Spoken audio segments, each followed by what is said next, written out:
Hello. A cart. It's a cart. You can move it around.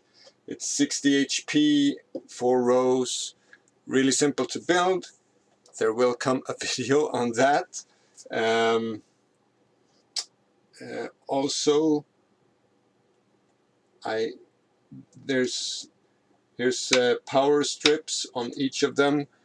I was supposed to release that video today about this one. It will come maybe today. We'll see how long time this takes. But it's a new module I have made to make it easier to handle power in your system. So it's already populated with power. So there's a PSU2 in each of them, a power strip in each of them, and a POW in each of them.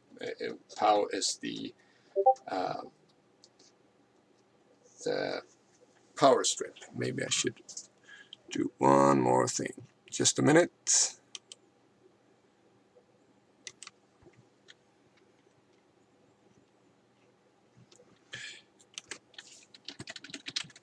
No.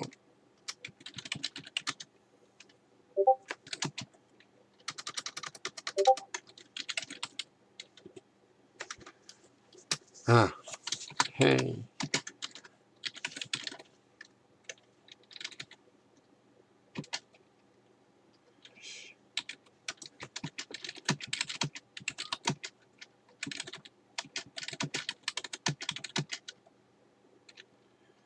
Just gonna write a short Discord message here.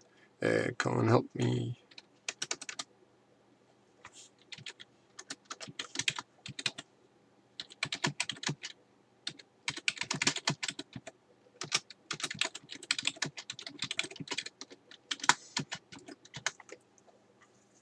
Yes.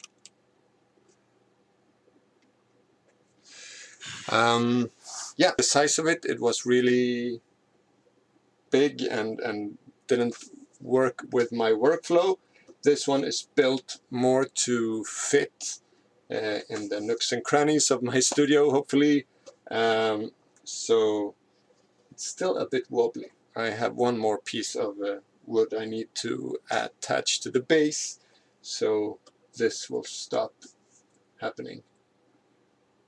I hope that's fine to still put. Yeah, it's not that heavy. Anyway, so here is all my modules that I've had in my modular up till now.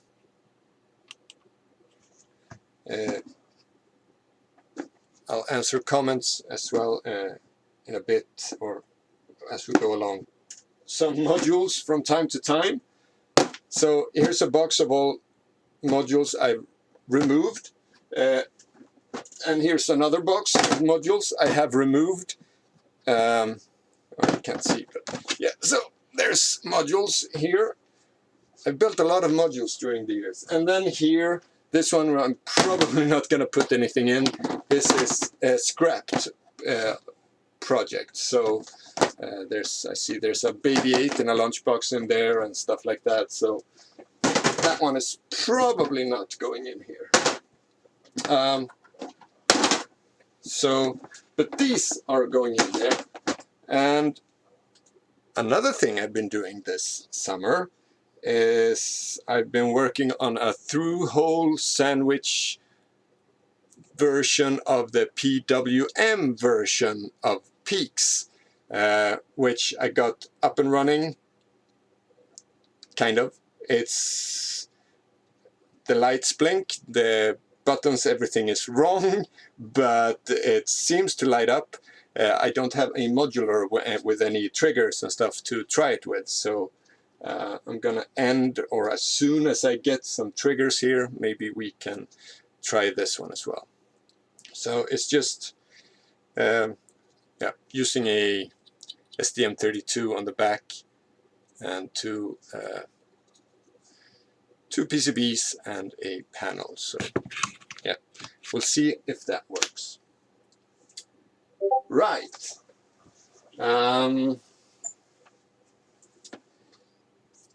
So I have a problem. Directly I have a problem. This is the my VCOs, the VCOs that I actually had in my modular when I started this journey, the SES VCO. This one is too deep. It's because I placed this one on a proto board and that didn't work like that. So I have two of those, and the other one is a bit better. So this one actually fits.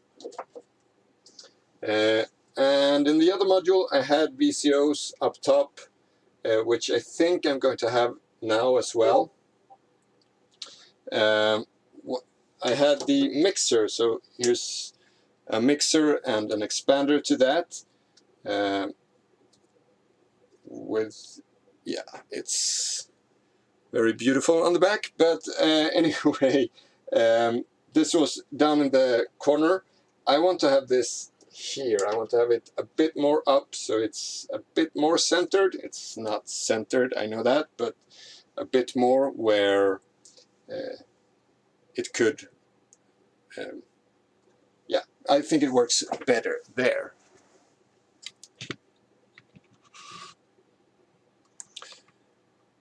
Okay, let's, hello.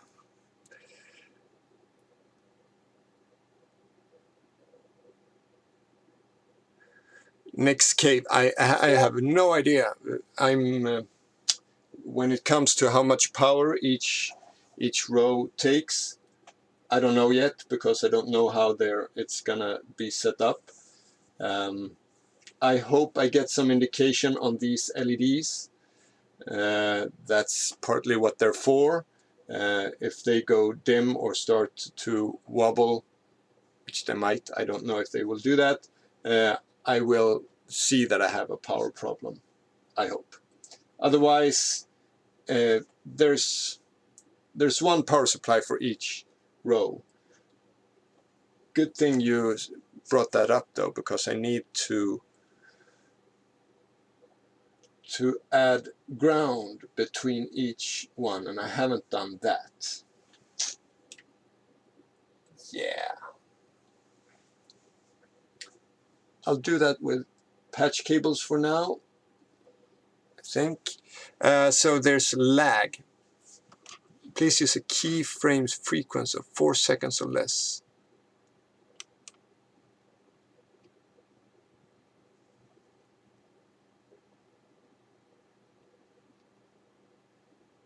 Keyframes.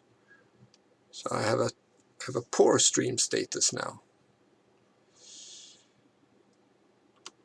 Let's see if we can change something.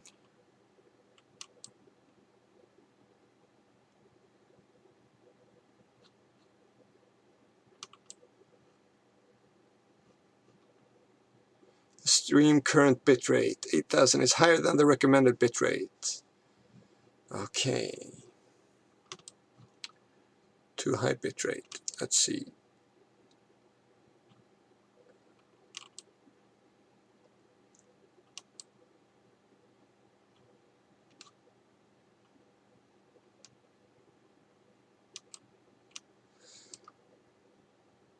Use a bit switching bitrate in the middle of a stream. Is that good?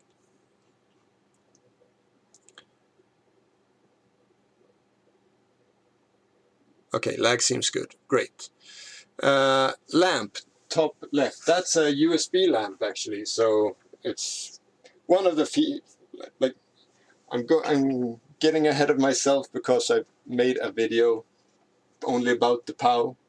But it's a USB lamp, so when you turn this power strip on, there's just a USB light that I put up here to shed some light over the modular. So, let's begin.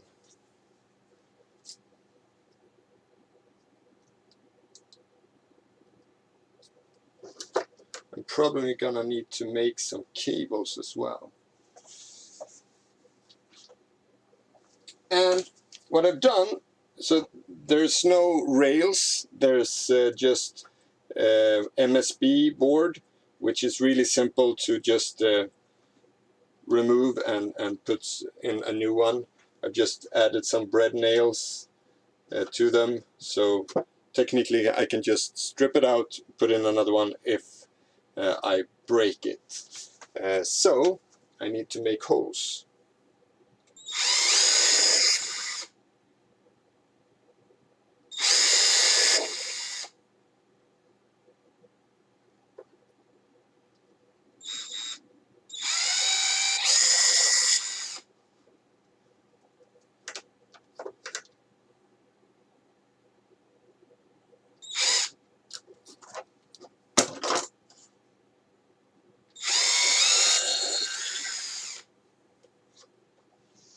Yeah, we can discuss that. And I have a huge bag of really nice screws for this as well. And a screwdriver.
This is gonna be a lot of that.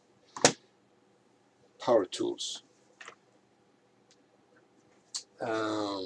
Let's see.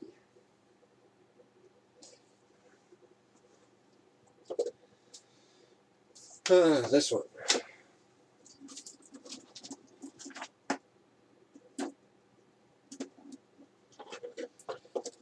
So this one up there in the corner, and leave room for one more.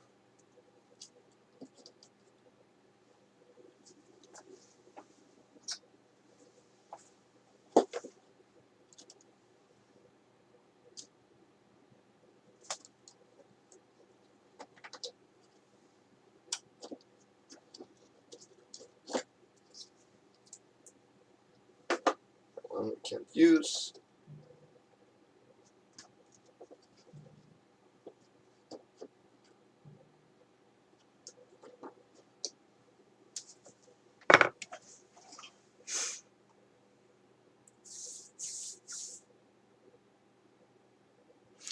Oh, yeah, you can use those kind of screws for computers. I didn't think of that. Well, these I can't use them in these because I need wooden screws for this, of course.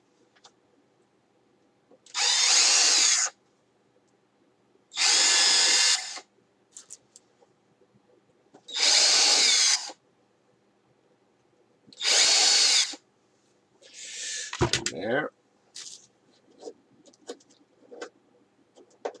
And if you wonder, I have no plan. I just, whatever lies on top is what is going in, I guess.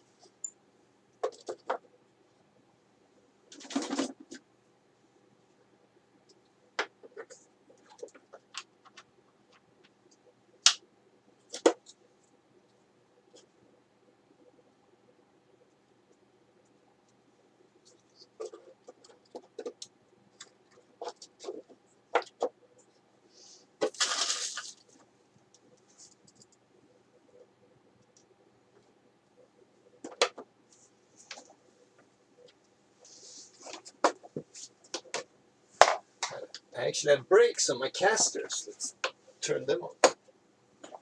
There. it's gonna stay, maybe.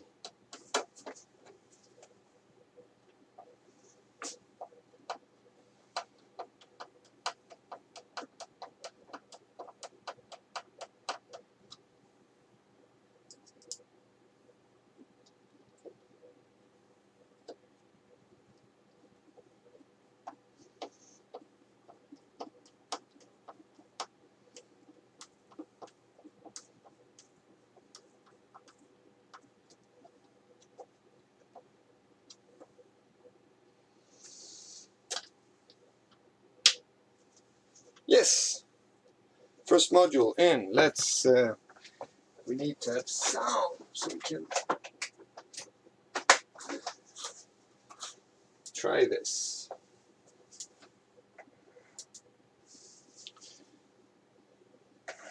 And we need that cable.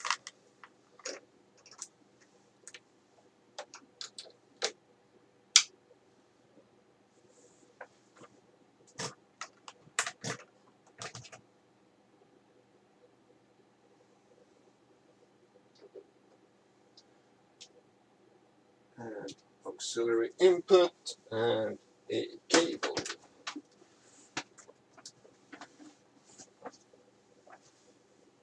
Cable management, I haven't figured that one out yet.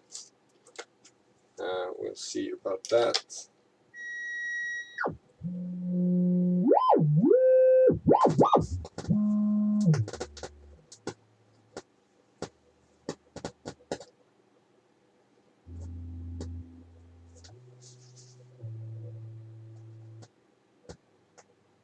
So we got some glitches, which could be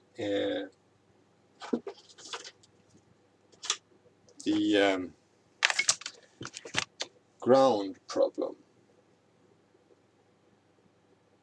So I have these cables, just a cable connected to a header, female header, which goes in and then it goes out in and into the next one. But we have a cable here, so there should be ground going through this cable. So it shouldn't really be a problem.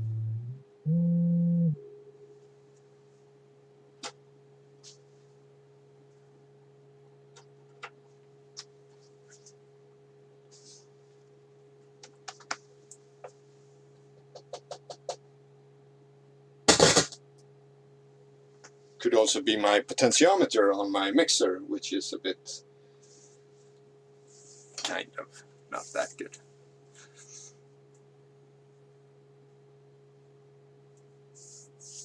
Yeah, it's my first wood rail, and I know that it's going backwards, going from a real rail to this, but it feels like, I mean, one of the reasons again for this series is to make it so it's not that expensive to start a modular. And when I started, like because I found all these rails in the scrapyard and at work and in dumpsters and stuff like that, but I only had those 3.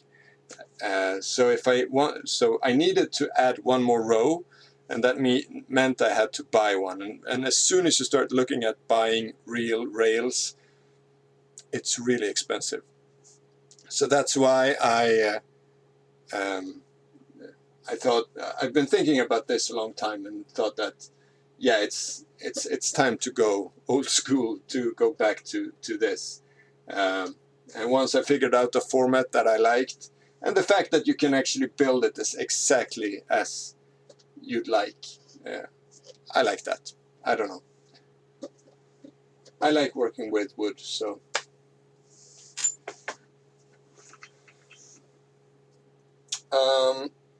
One module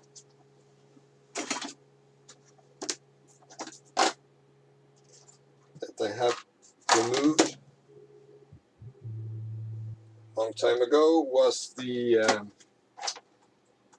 hex oscillator, which I should have here somewhere.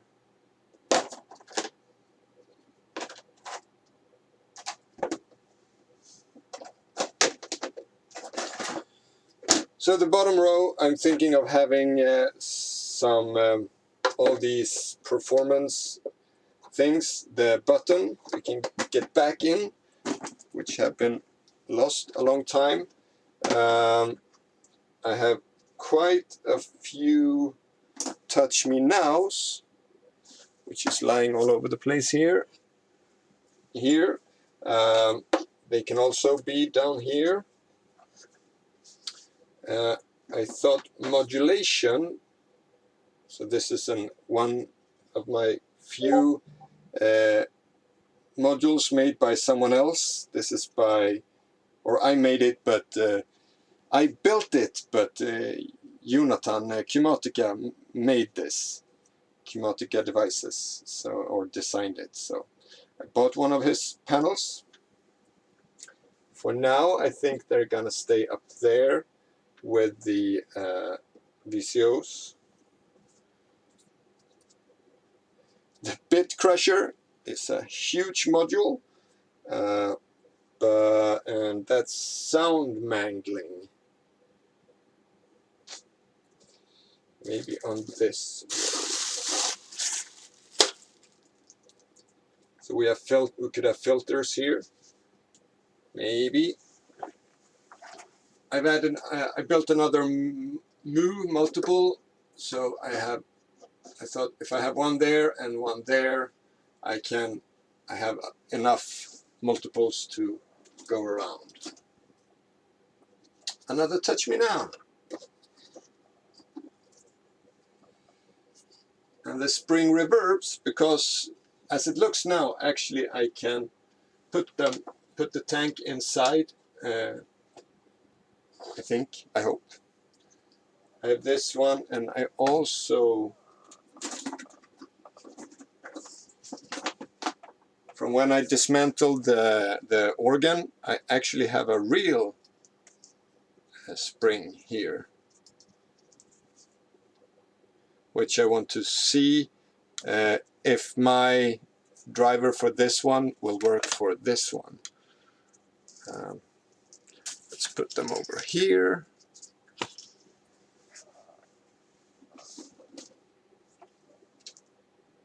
Sequencing this here. So controls, sequence, sound mangling, and voices.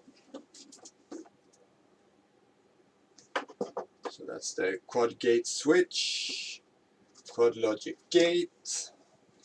Like this is what kills the power supply. All the LEDs. I think when I built these, I didn't add enough big enough resistors on the LEDs, so they take way too much current, unfortunately. That's for the springs. Oh yeah, the curtain rails. That was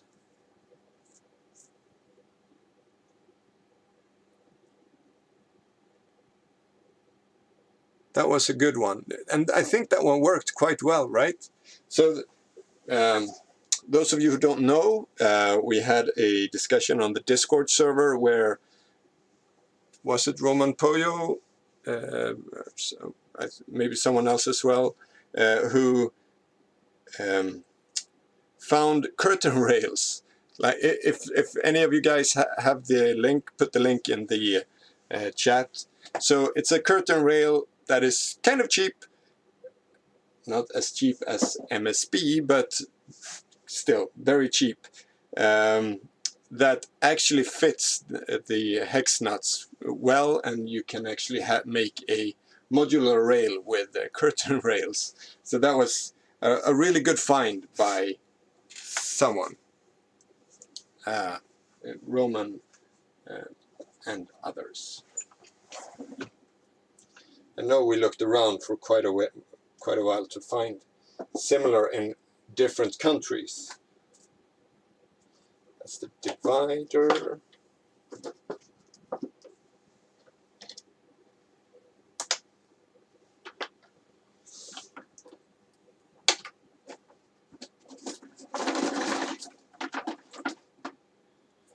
distortion goes with the bit crusher over there.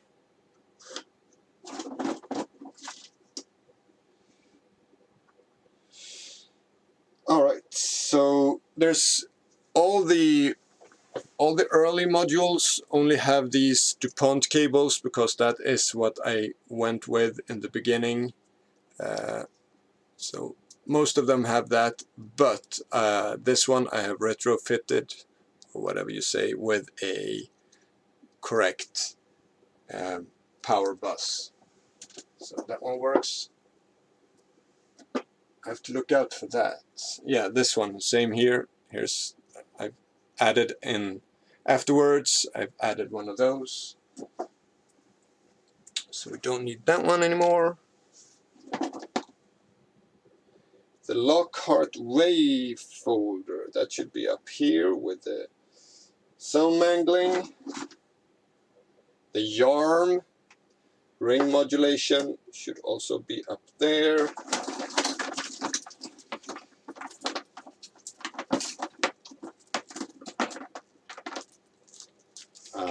These, let's put that to the side for now. It was more fun to actually put things in. Baby 8.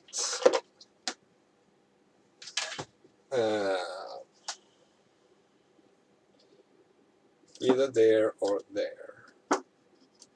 Let's put it there for now.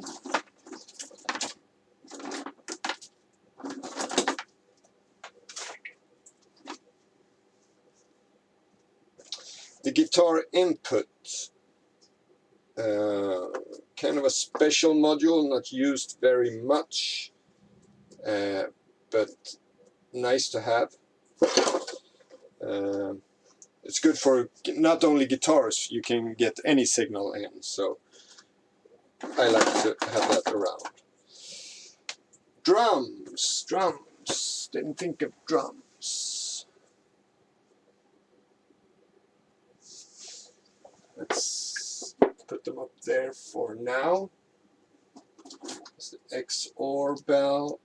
This is the tap looper.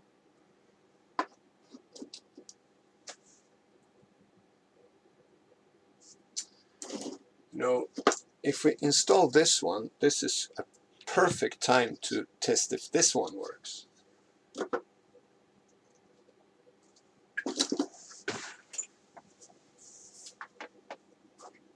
Let's do that.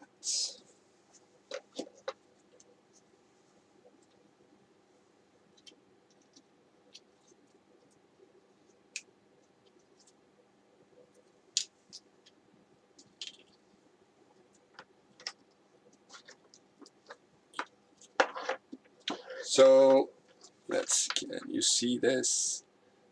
The LED shines on envelope, but pressing the button for that does nothing. Same split does nothing.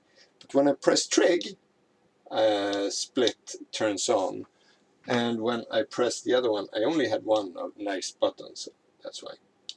And here, when I press this one, I can actually change the function of the module.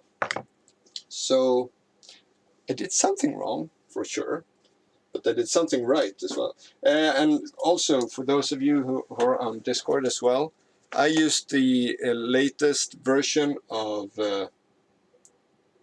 STM32 Cube to program the STM32,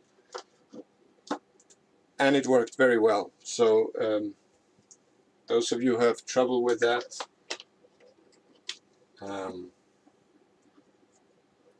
yeah, I know there's a lot of people have trouble with that. Not with this one.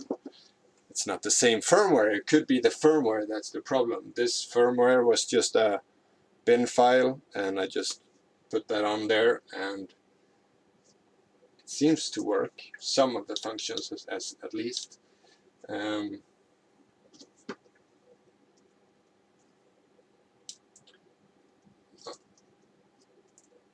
see.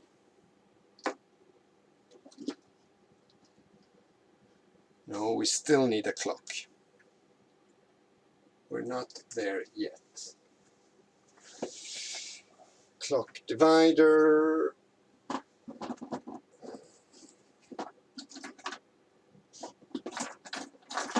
Oh look, another Touch Me Now. I've made a lot of these. The iterations. The reason I have so many of some modules is that when I think I have the ultimate PCB product, and I think now I'm done. Now this can't get any better. So first I make the prototype, the one that we make in the video, of course. So that's that one. And there are more than these, I know that. But then, so then I make a video with this one and realize that there's one small mistake that I didn't think of, or that this one is turned that way, which is usually fine and it's not a problem.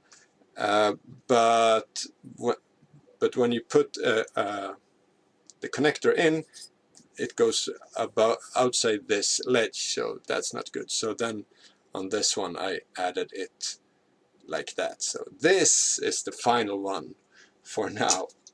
But yeah, so I can add these throughout the module and have a lot of touch points if I want to do live interaction like that. 80 ARs. I have quite a few of those as well. So here's the DS7, that's another drum module up there.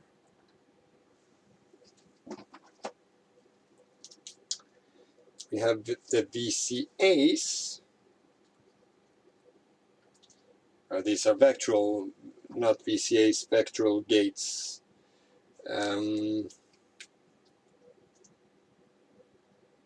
Yeah, they should be somewhere in the middle as well. Feels like everything is gonna stay here. We put them there and we move the logic modules down here actually for now.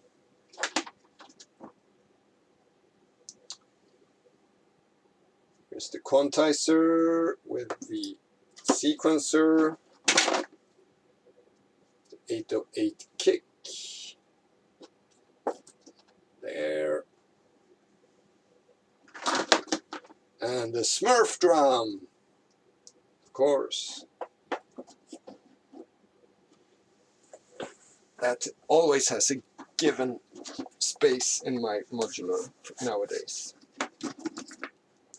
Here's one of the few modules that someone else made for me, actually, by Ed Random, switcher. So you have gate inputs, and you can switch, but in the middle it's muted. To the left it goes to the first output channel. To the right it goes to the second output channel.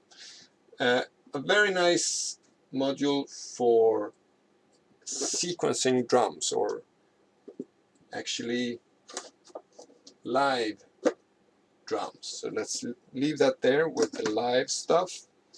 Here's another move which I said was going to be there.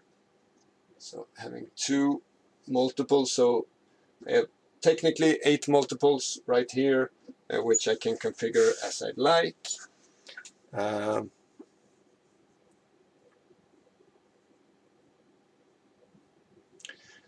Colin Benders using urban planning strategies to arrange a system. Make zones for you. Yeah, I know. I think Colin Benders, he has, like, I'm not there yet, but I think that he has like a bass section, a drum section, a melody section, and all that. So he I think Look Mom No Computer has that as well. That they, like, my module is constantly changing, as you know, which makes it, for me right now, this is a more logical layout, that I know that the VCOs are up there, the mixer there. I haven't figured, like, VCOs has always been up in that corner, I know that much, and then the other things need to fall in place. I have had sequencers down here in my other modular, which feels that it's quite good to keep the dividers, the logic gates, maybe the sequencer as well down here. Hopefully I will make a much better and more talented sequencer than the Baby 8. This is the sequencer I have right now in the rack. Of course I have both the key step and the beat step if I want to use something else. Another module I'm working on, noise, and we keep noise up there with the VCOs. Another module I'm working on a lot of modules, waiting on parts for everything. So this is the DSP 100, the one I did in an episode, just made it more accessible and nicer to work with. And this little thing which goes out, and you have all the what do you say, the programs on a cheat sheet like that. Stole the idea from TX81Z, which has that same feature.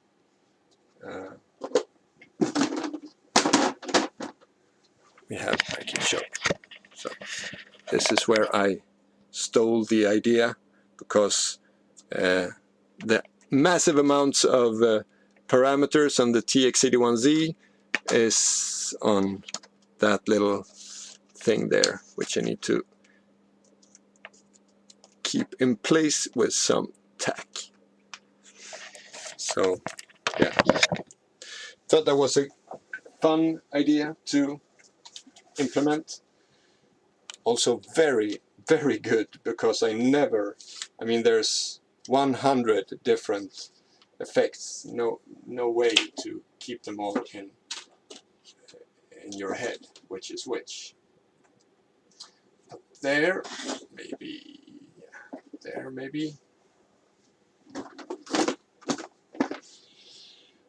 I have one more mixer, which is good to have somewhere.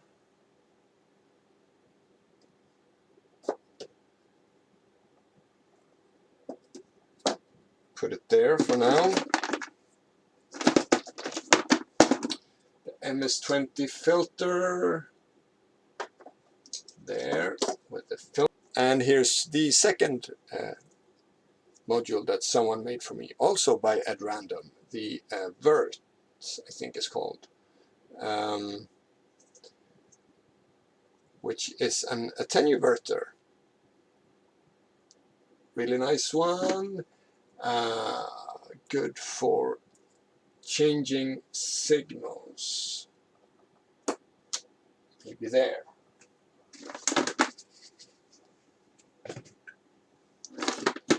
And then we have these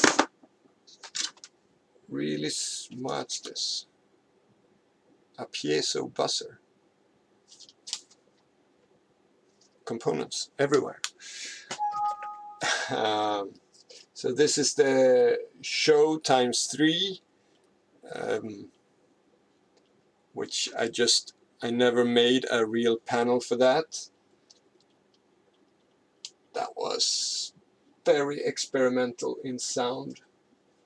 Not sure if it's a good idea to keep it. Let's keep it a bit longer. The 2399 delay, which also has no panel. I had some plans for that, I guess. Didn't pan out. IMO, that gate VCA kind of there. Let's put that there. And here's David Halian's VCO1, which he said that I don't have a knob on, but I do. It's the biggest knob in my modular. So the knob is actually bigger than the module, so it's kind of a problem.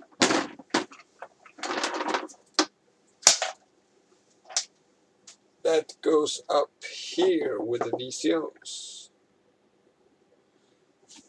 That's all the modules I had in my last modular. Actually, there's a few ones I had taken the show out, and the delay I know I had taken out. But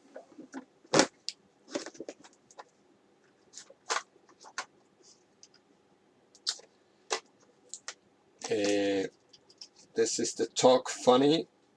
I was supposed to make a video about this one, but I did not get this to work. It's a circuit around the XR2206. So you should get you have an input, for example, microphone, and you can chop the sound, and you can ring mod it, and you can FM modulate it. Yeah, it sounded really fun, and it was quite, I think it was an article, could it be Craig Anderton who did the article? Seemed really nice, did not get it to work, so that might actually end up in the scrapped one. Here's another one I was going to make a video about. It was supposed to be a dual envelope generator. It's just a simple one. I didn't get it to work when I was doing the video because that was early in my building modular career. After that, I've sat down, and with my newfound knowledge, I got this one to work. And that is where did we put the envelopes? There. Here's an envelope. There's an envelope. Let's put I want the envelopes up there.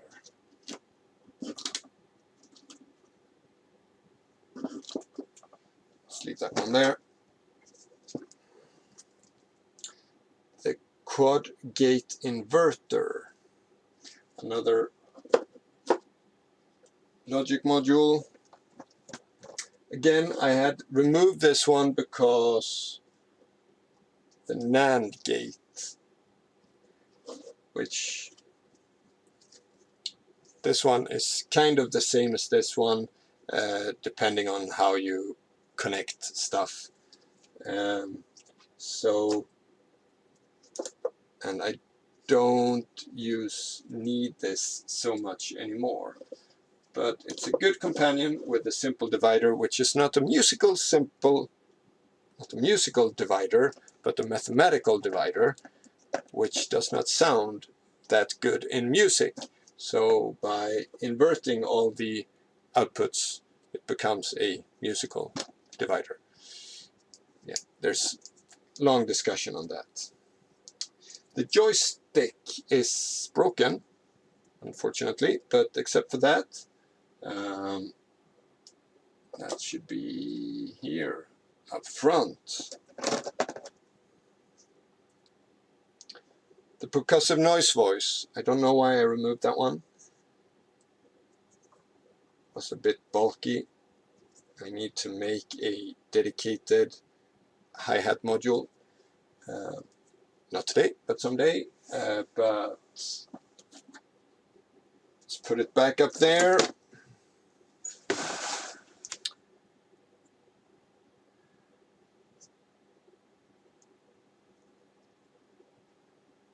wonky robot, gear envy. There's like everything, every module I'm putting in here except that one, and except 4 modules is I have made myself, and there's videos on everyone, so don't be envious. Just sit down with the soldering iron, and you can have this. It's gonna take some time, but yeah, you can just take the good bites of it. So that's, yeah, slowly working on making a huge modular. Let's see.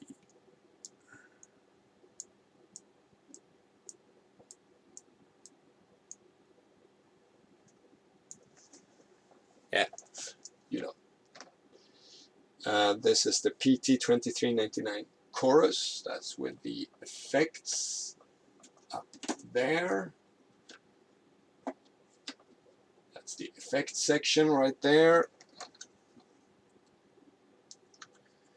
This one is completely wrong made. It's the O2 by Jan Ostman. I have not documented this one. I just wanted to try one of his modules. It was a fun little thing, but doesn't fit in the modular right now.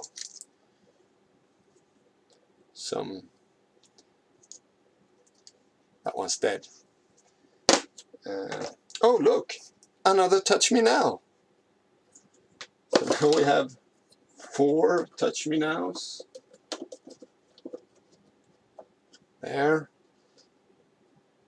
That looks a bit like a Renee, right? Oh, we beat the Renee. Here's number 5. This is actually, this is the one that outputs voltage, which I have an idea for. That's better than this one. I'm skipping that one, actually. Here's another mixer with expander. I'm not sure we're gonna need that.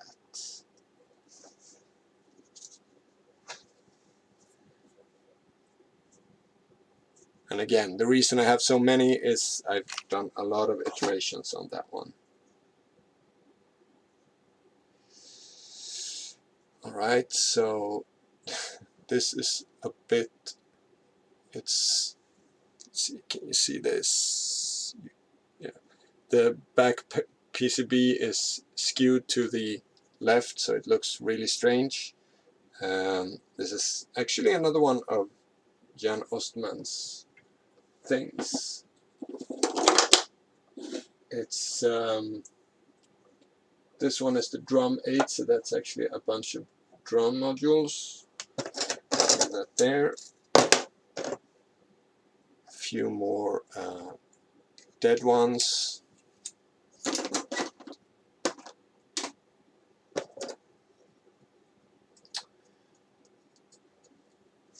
Here's another baby 8, but with triggers instead of CV, which I'm not sure if this works either.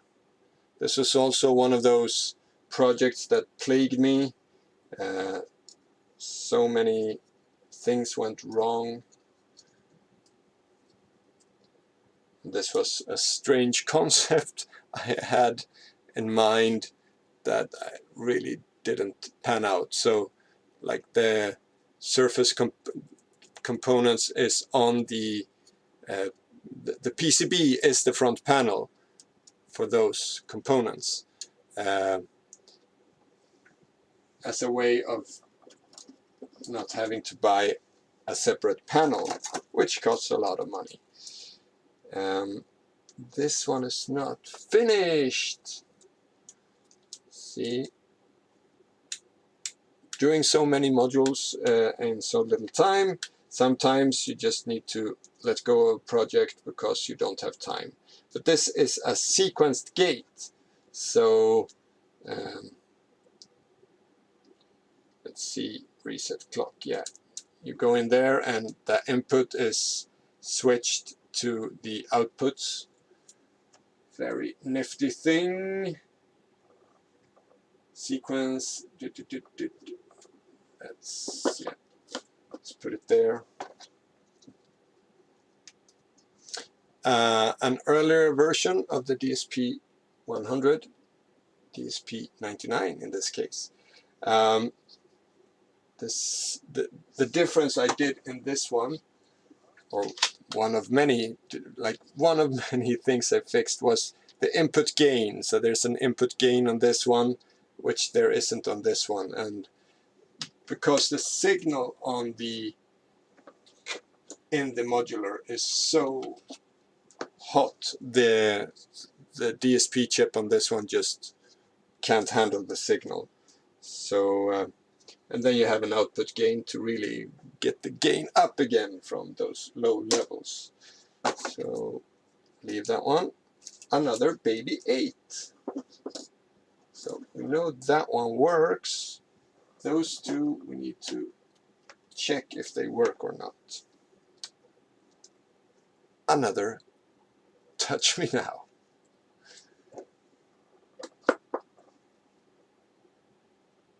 So that one, this one is, let's skip that one as well.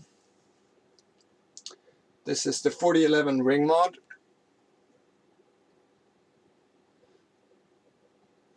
But where are the jacks? I have another one. I have another one coming. So leave that one as dead as well. That was actually quite good.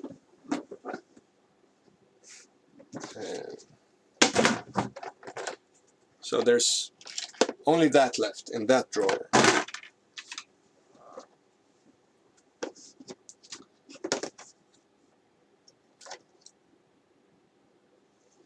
The Echomatic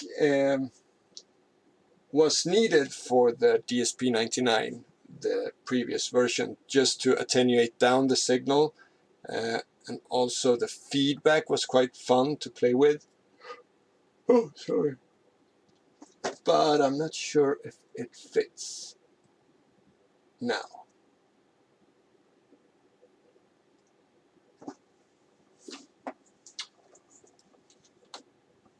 Let's leave it a bit longer. Yay! Here it is, the 4106 hex oscillator. This is the thing we needed. Let's see.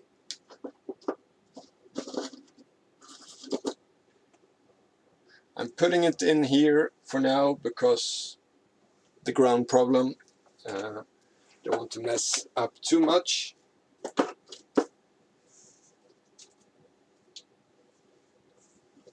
But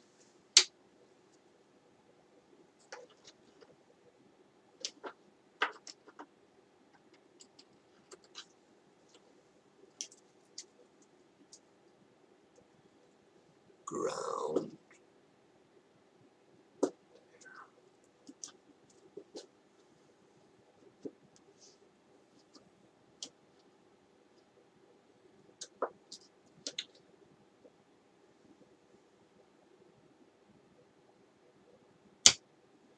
Let's see. Some patch cables.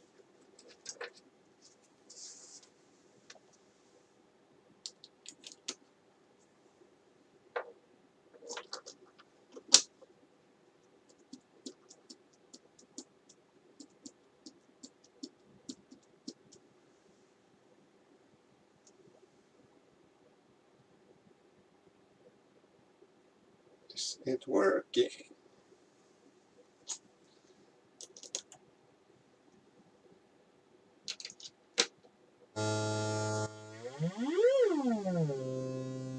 Okay, it's working.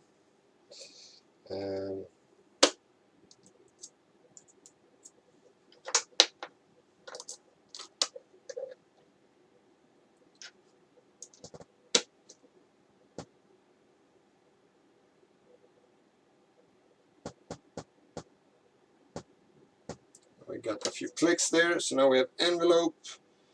Let's see, take this down to drum, air,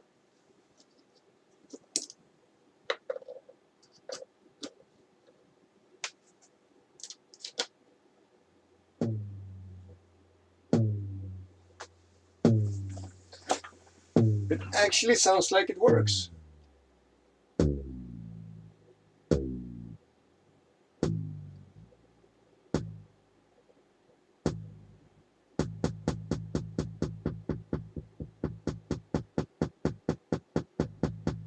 So probably the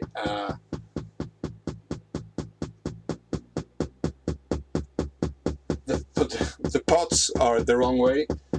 I do that quite a lot.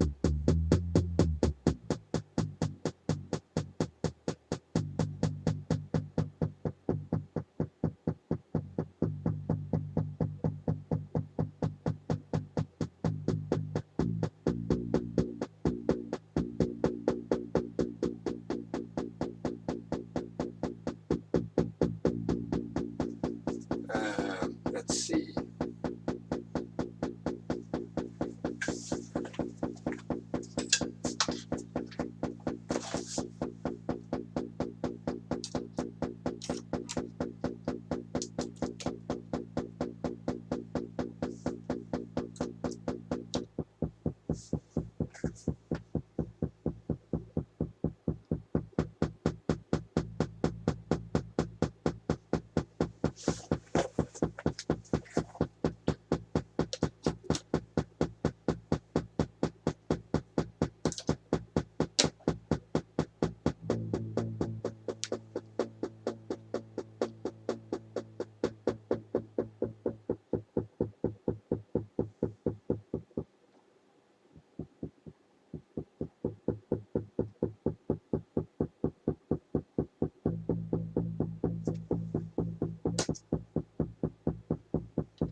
Okay, that maybe didn't work.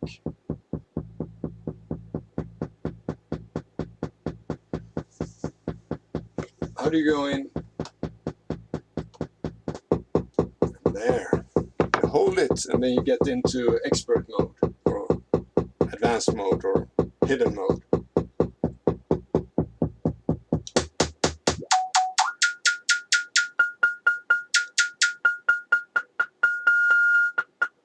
Yeah, the pots are definitely the wrong way around. Gotta fix that.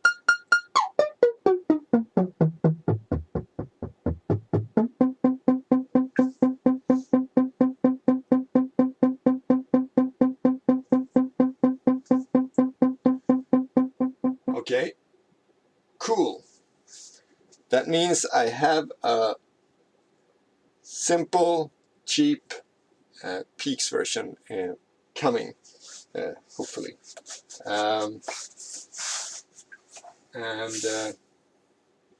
Yeah, because that's one of those modules I've been looking at, like mutable instruments. They have so many cool instruments. And Emily is a genius. But this one seems so seems like such a versatile thing to have, 1 or 2 or 3. I mean, you get an envelope generator, you get an LFO, you get a tap sequencer, I think, and you get 2 drum voices, all in this little package. You only get one of the 2 functions, but the functions, you get either an ADSR or 2 AD, so, and stuff like that. So yeah, really cool module. Awesome that it works.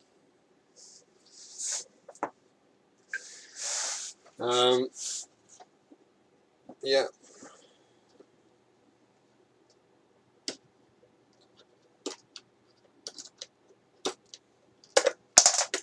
So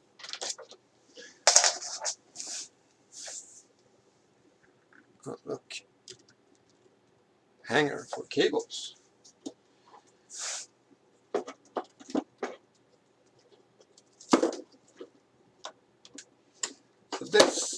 this one is finally going back into the rack. I've missed you. One of my first modules. Up here. Yeah, there. Such a good module, especially for just getting lots of, or a few clocks and a few voices into the rack immediately. And this one, even though it's not working yet, it should be up here.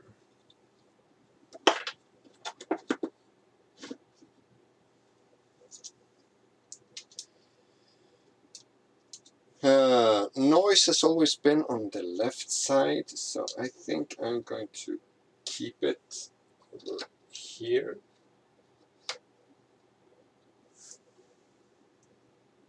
Yeah, that's good, because that's only output, so I don't, if I want to keep that lamp thing there, I can still work around that, because there's no knobs to twiddle with.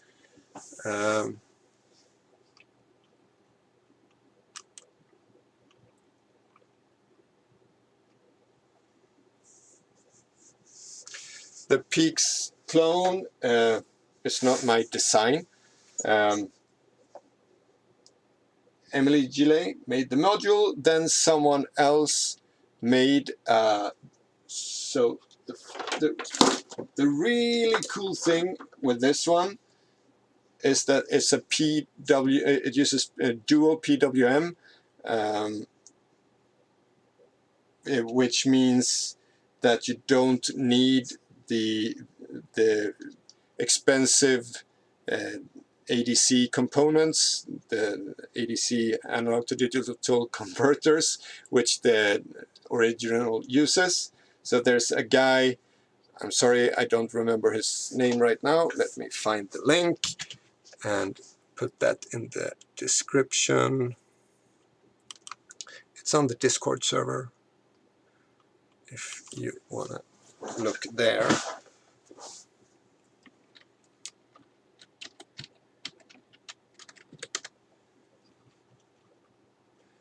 There we have it.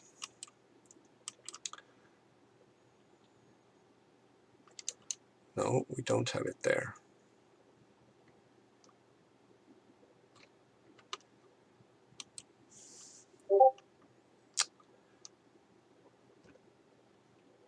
Here we have it.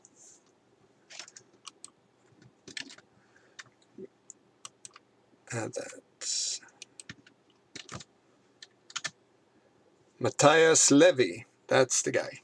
So he did the PWM version, but if you look at the link that I sent, it is made with, where did it go?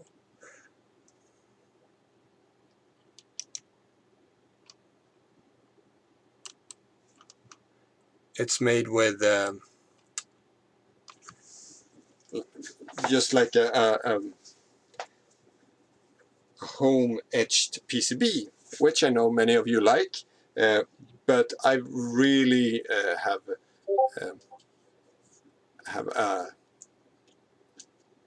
affinity for the sandwich versions.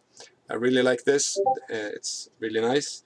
So what I'm doing, I'm trying to take his design and do that into a sandwich version, and it's going to be open source once, of course, once it is done. I just need to figure it out. Like, apparently I messed up the buttons, and apparently I messed up the potentiometers. So this whole front PCB needs to be changed. Other than that, it seems to work software-wise, which is nice. Not sure about the split function. I need to check that as well. And then also I'm trying to make it with like these see-through buttons with an LED in them that mutable instruments have, really nice. They cost $2.50 euros, €2.50 each. So that's over $3 for the button. I think this button is about one and a half. So just trying to find some other buttons that work, that seem to look the same and work the same, but just a little bit cheaper. We'll see. Once I'm done, I'm working in ECEDA, so you can switch to whatever buttons you'd like.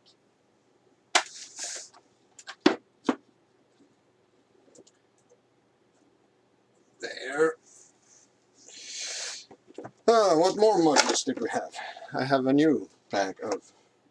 There's a lot of power supplies in here, though. Oh yeah, the Yash, yet another sample and hold. This one is one of the really old modules, so this one doesn't have the URAC.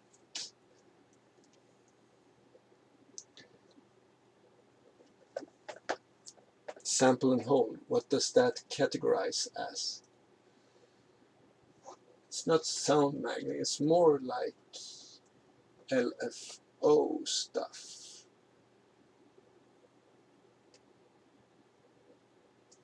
Still need to fix this. I need to make some boards to change between these. No.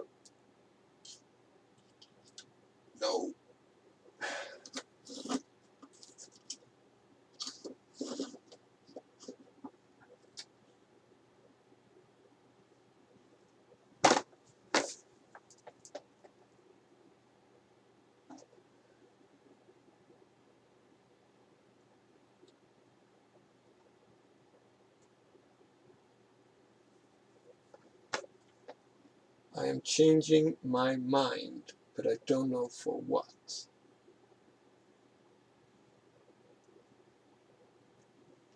The drums need to move, I think.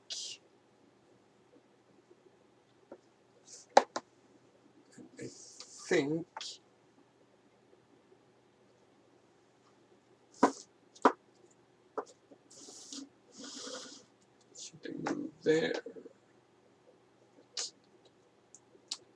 Here comes a simple sample and hold and messes everything up.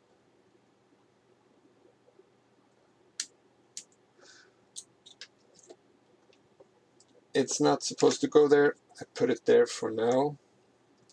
Here are my first mixers. I'm not going to use these. I have enough with the ones I already have. The Escobedo Q&D VCF. That's a nice one. Goes up there with the filters. Here's the colored noise module I made. I have one up there already, a bit nicer made, so leave that. Here's the Bassna High, bass drum, snare drum, and hi-hat in one. So let's put that up there.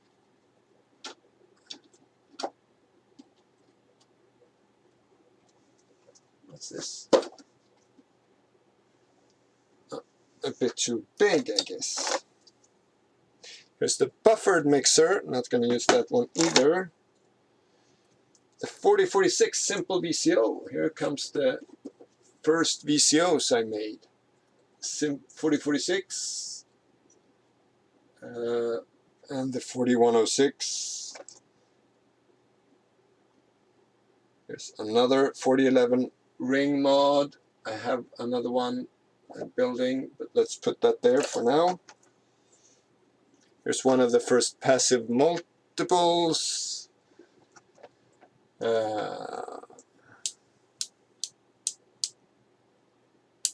I don't need that. another 4106. No, 4046 simple VCO. And here's a really beefy plus minus 15 volt power supply, and this is what was in my rack from the beginning, but because I don't want 15 volts, I want 12 volts, I had to remove that one. Here's the Korg 35 VCF. So it's a bit more nice than the much more aggressive MS-20 OTA filter. Very similar, but not at all the same.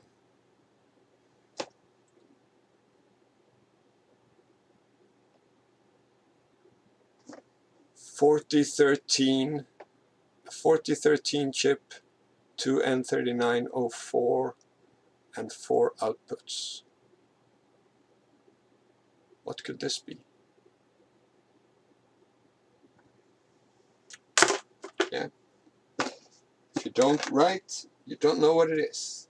Here's the PT2399 delay. Did not either get a piece, a panel, so I can't put this one in.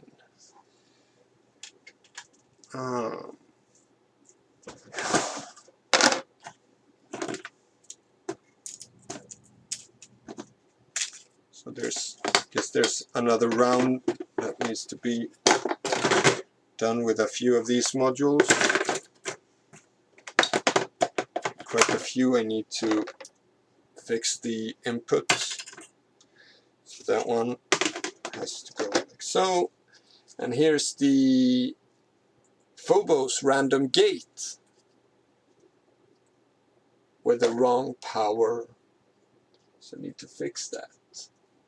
Random gate goes with the sample and hold, which is more and more out of place up here.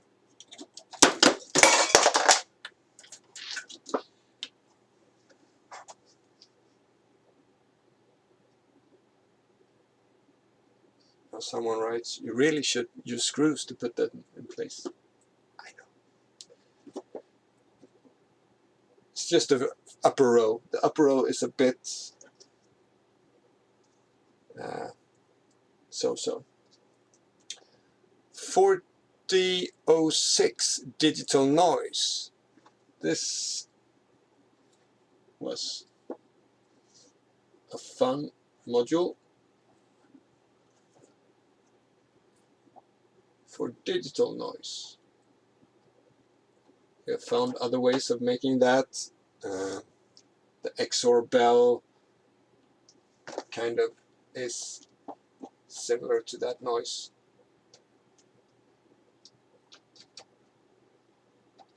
There we go. The Tom. 3 what do you call them? 20 filters, filter modules.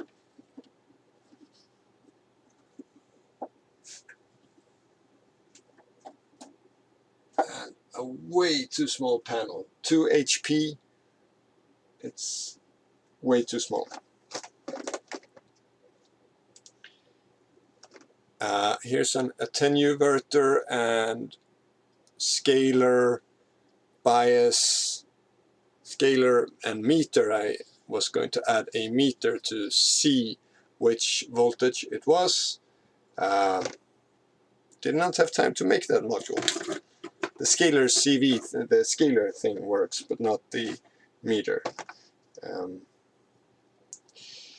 13700 dual VCA, that goes in. There's something wrong with this, of course. All the early modules had some quirks. I didn't know what I was doing. Could be that.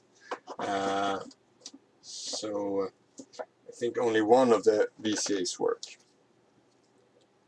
And wrong power. Here's the Dual AR by Niklas Rönnberg. Also wrong power, but really nice dual AR with a loop function. And ARs are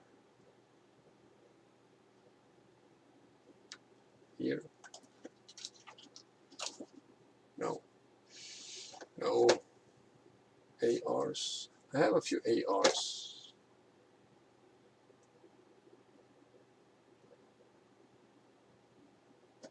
Here. This.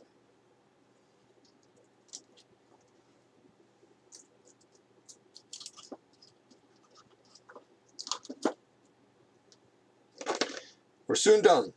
White noise. Have enough of those. I have a dual one up there. This was the module 1 chip chorus, the PT2399 chorus that I found and ordered a bunch. Someone else made these chips. There should be a bunch of these out there. I think I got 80 of them, and they all went away in orders. So,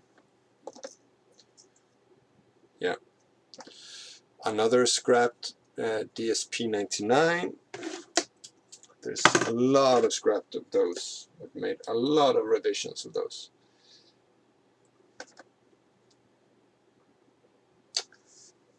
Okay. 2 big capacitors, or big, 0.33.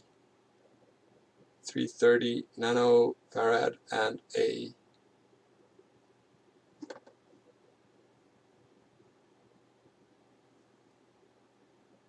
LM358 and a trim pot. Yeah. Buffered multiple. Yes, that is good to have. Multiple. You've moved. You should be in the middle.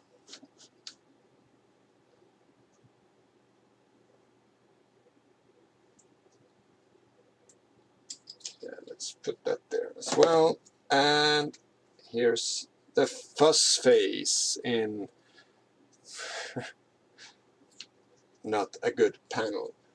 I can't put this in like this. Need to fix that somehow. Let's put that in the fix bucket. One is actually empty. This one is not empty, but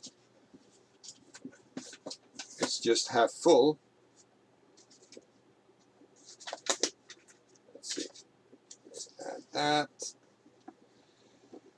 And also this one is empty, so that means quite a lot of stuff being removed here.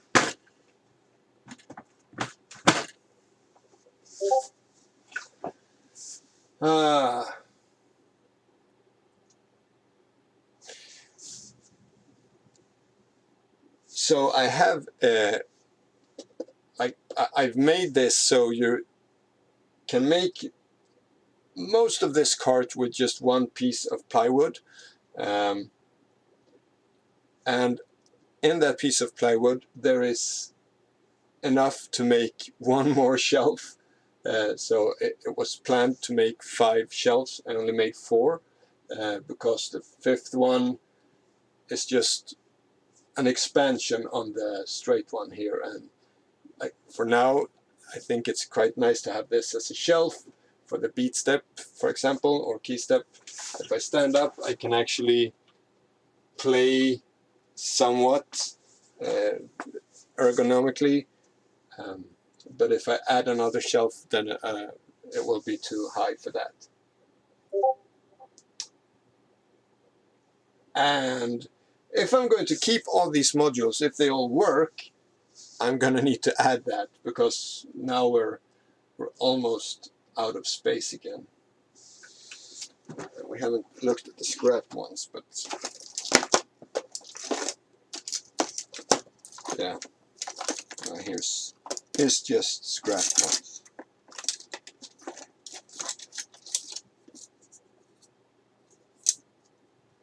Like old versions of mixers. It's the soap. That was the continuation or prequel to these strange baby 8s. Was these the soap sequencer on a panel. So it was, let me see, I have one that is actually put together. There we have it.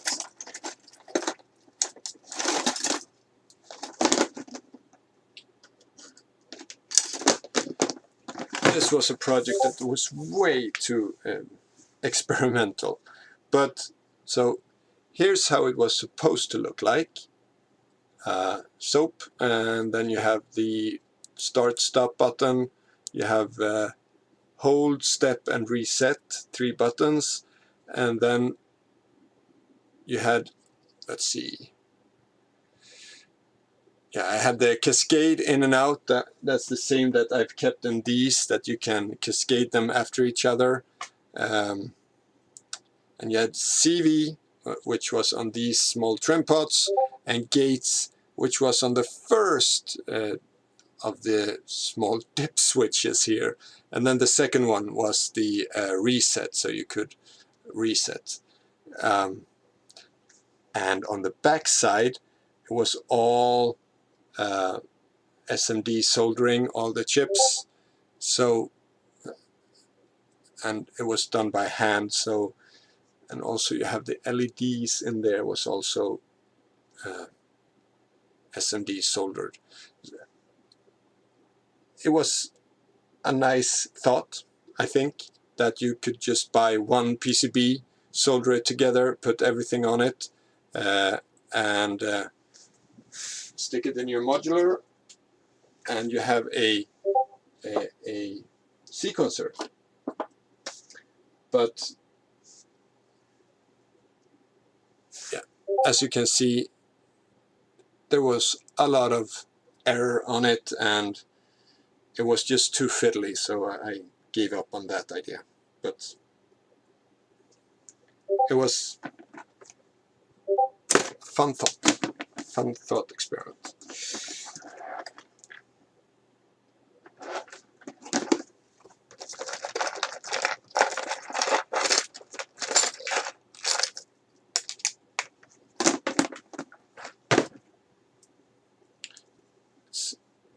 There's a lot of components just stuck in these old experiments, that's for sure. Here's the first baby 8, like all these 100K potentiometers. Really should desolder a bunch of that stuff.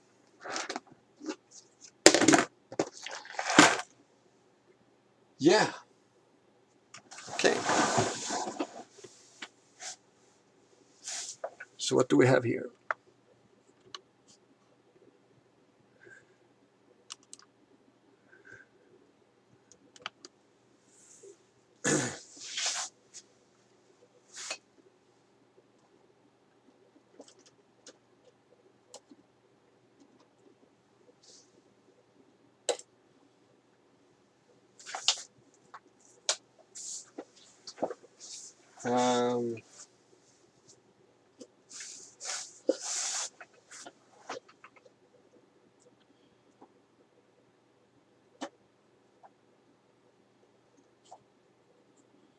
Drums is good to have up here, I think.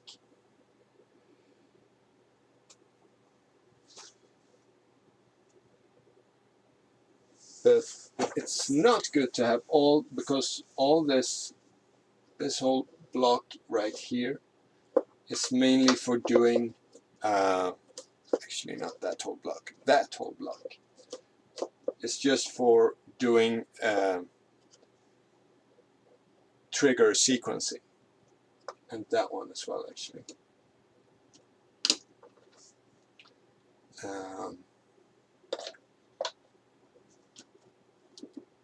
So they should be maybe be up there with them.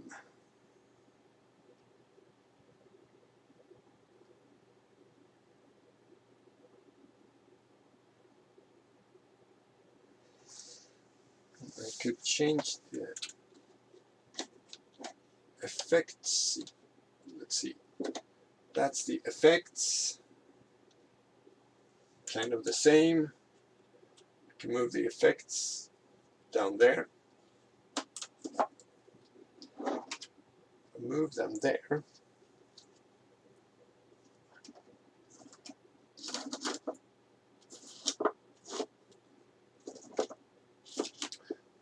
I mean, they are supposed to be at the end of the chain, as close to the mixer anyway. So I think they will still be quite good there.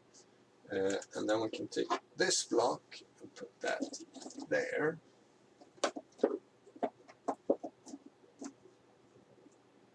Lots of LEDs. So these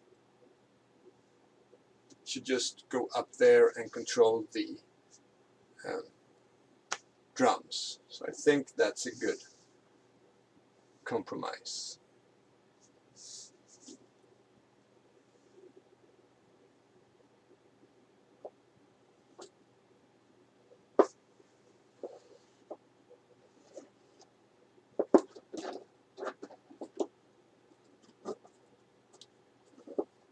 That's filter.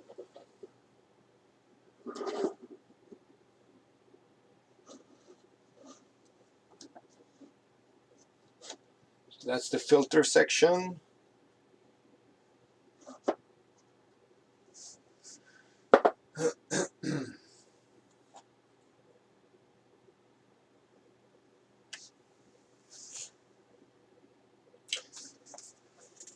Right.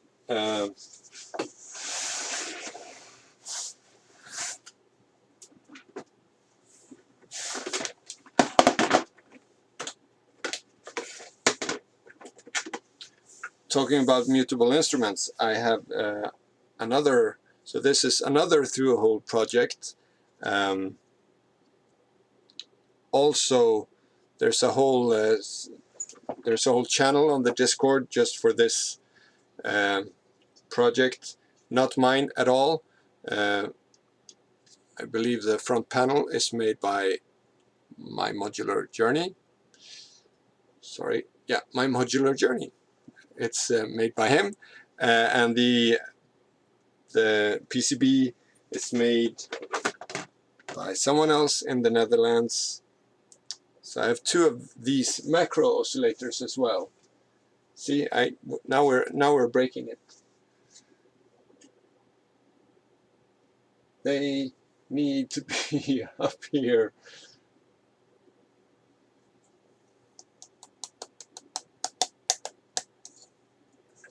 And two of them, of course.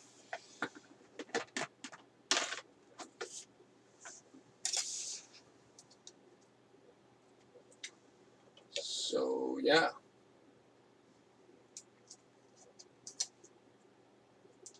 But I'm waiting for components, so I can't finish those, as always.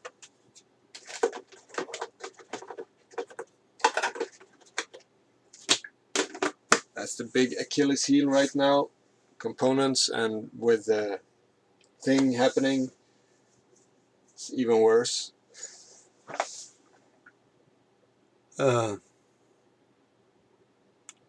What's the name of that channel? It's in the group by section, I think MITH braids, something like that. We did a group buy for the PCBs, the people who wanted one of those. Yeah, there's been quite a lot of mutable instrument discussion and things happening on the Discord server. So there was a group buy for marbles as well. So that one has to come in here as well. Looking at looking at many of the modules,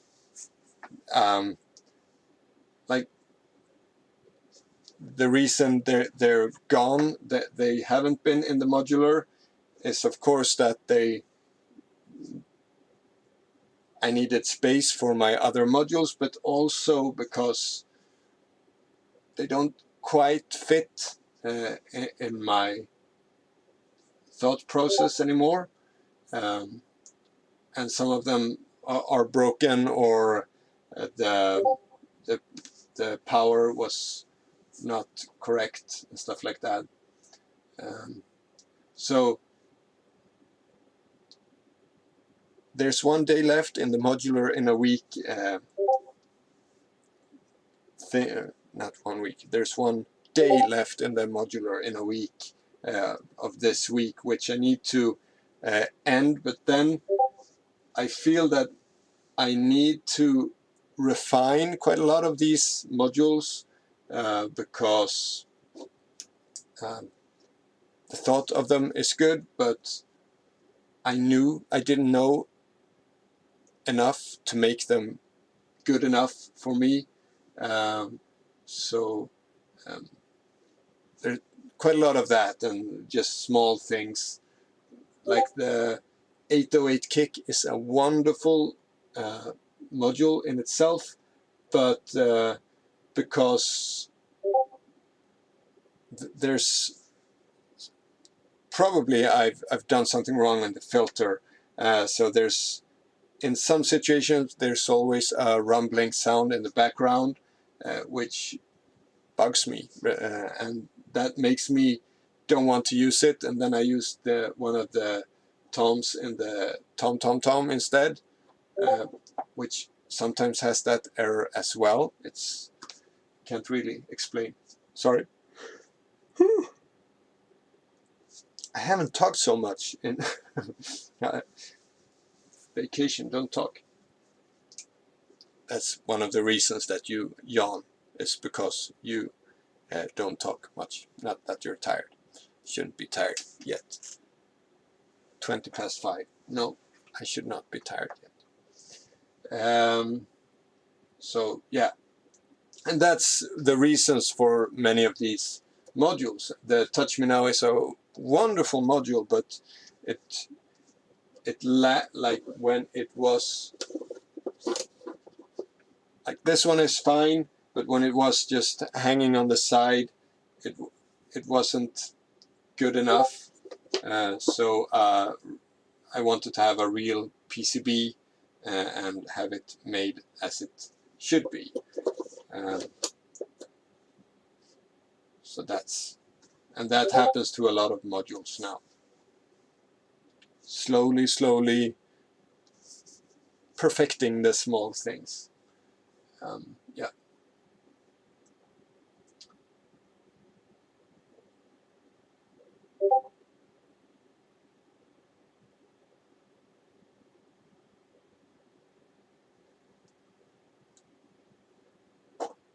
That one actually goes.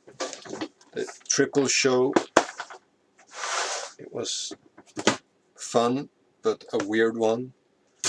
And it doesn't have its own module or front panel.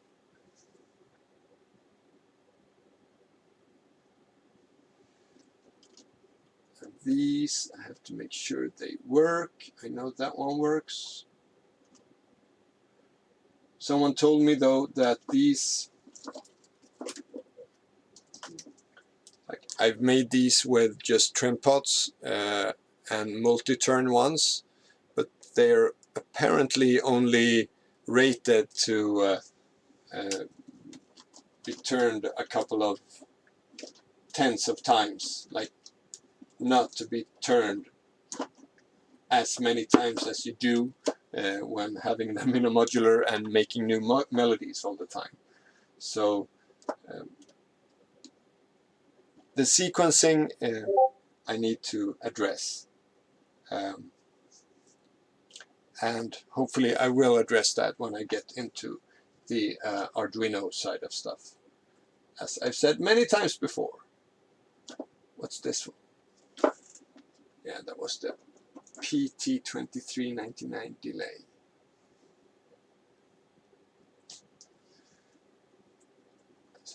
I don't like when I don't have the right panel.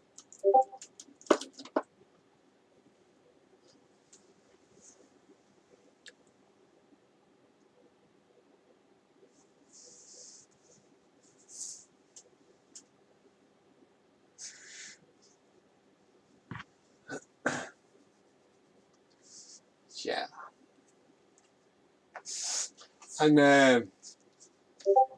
This is not good entertainment, me just sitting, pondering what I should do.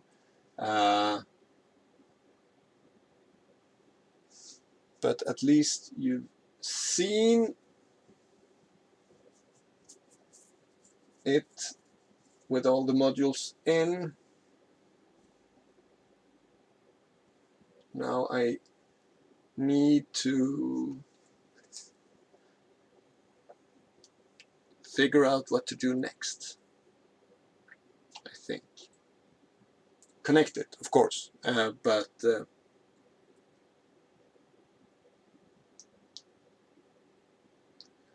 was a lot of modules that don't have the correct power, and I need to fix that. Once you start making PCBs and order them, you start to think which is easier, to just sit down and do this and just order a bunch of PCBs and just solder them together. That will solve the problem. It's funny that.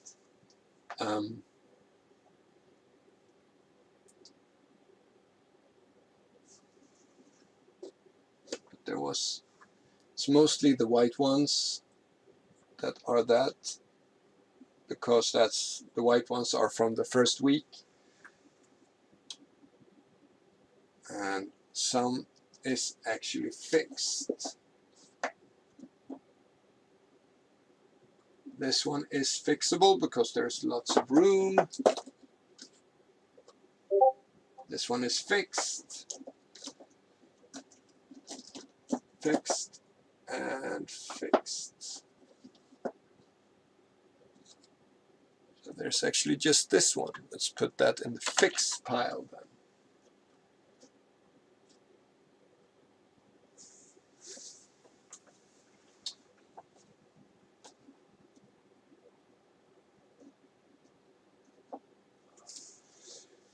Okay.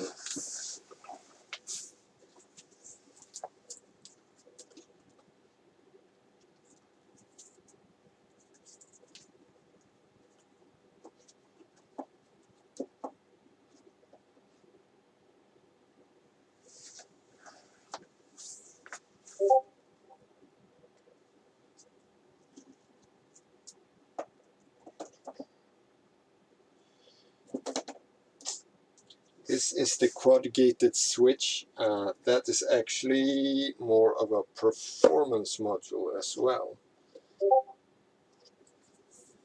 So now we're down to 3 logic modules, which is good. We can work with that, I think.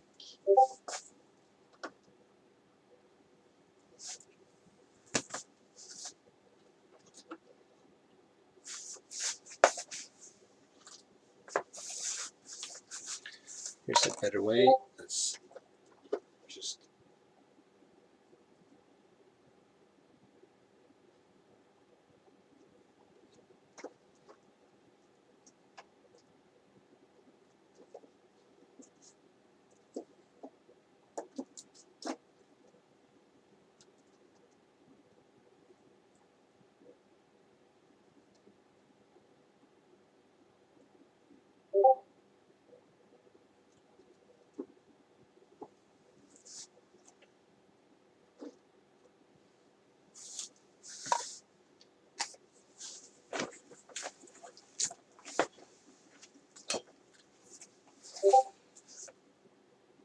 and slowly the modules starts disappearing again.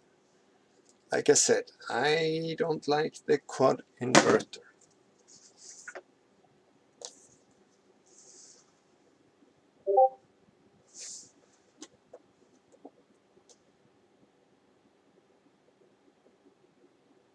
So now we have that. Let's drill.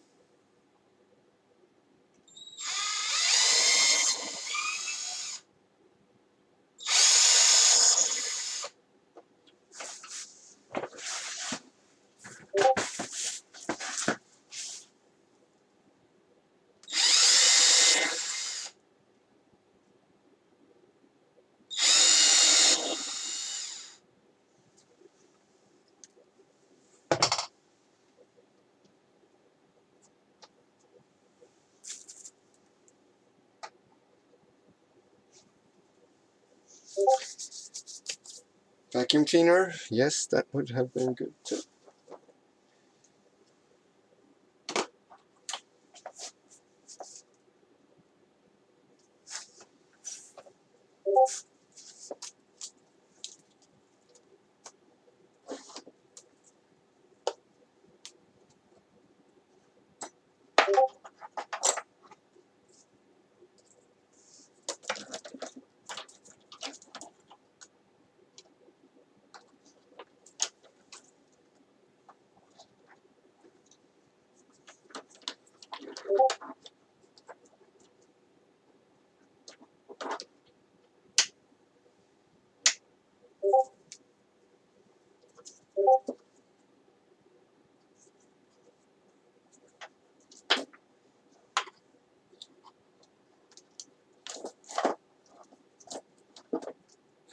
We begin with the divider then.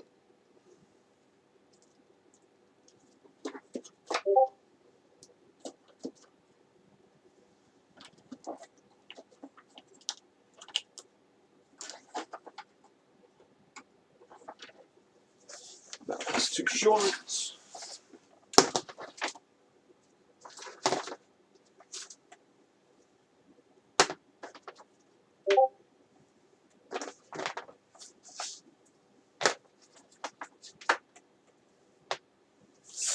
Maybe.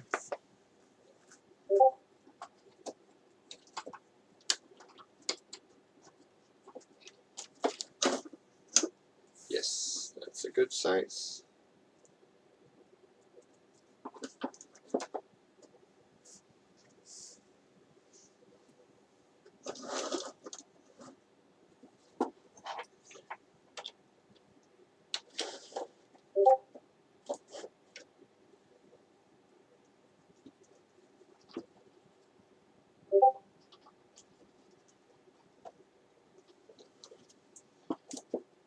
Again, this module is really good for testing these other modules out.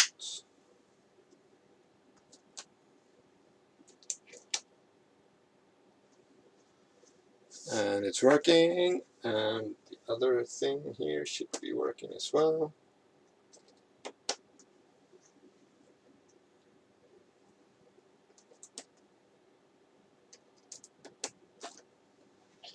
Yeah, we got the LEDs blinking.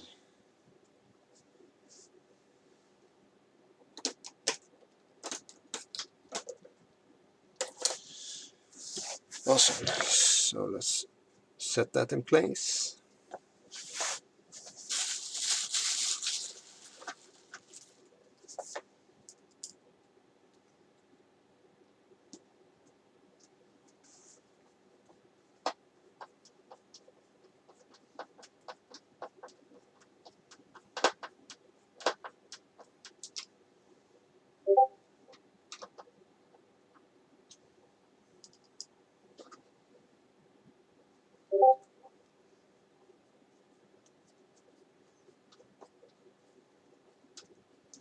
As long as I'm able to keep the,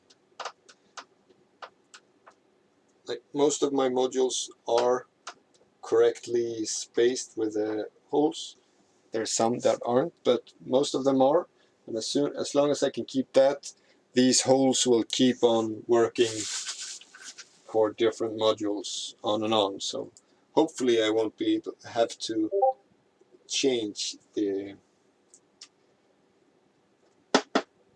MSB board as often.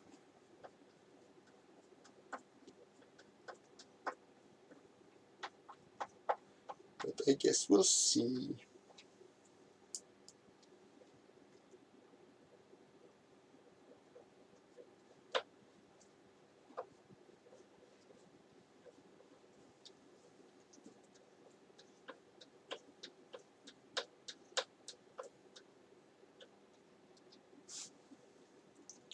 That one is a bit too flexy, but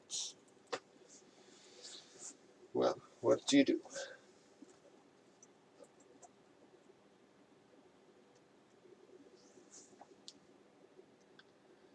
That's 3 panels in place.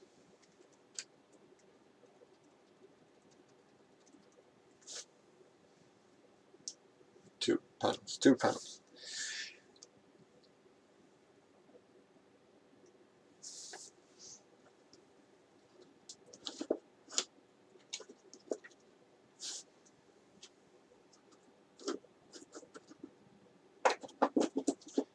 I'm just moving them to get some space in here.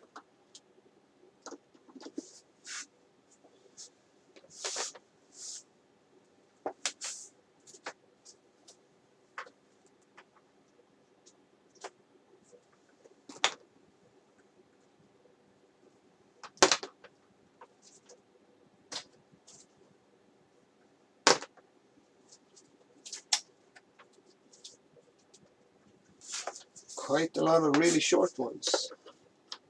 Cables.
And we need that.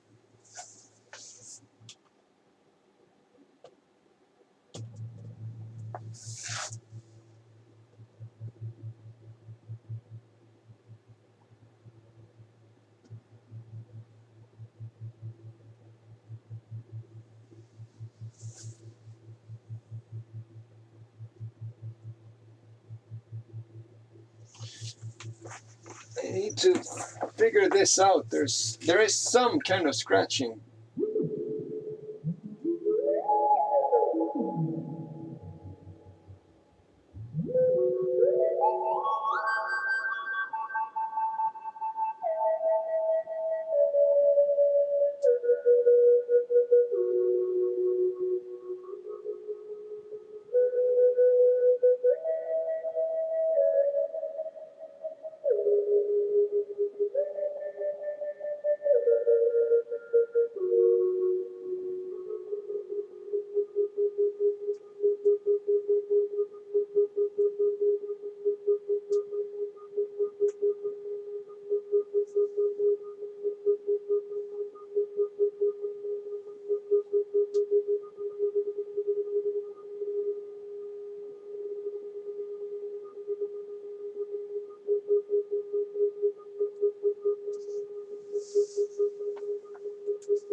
Oh no, nothing is connecting.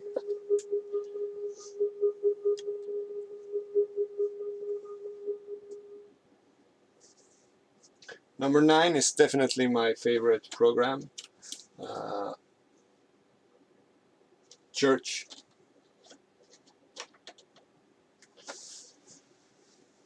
Very nice.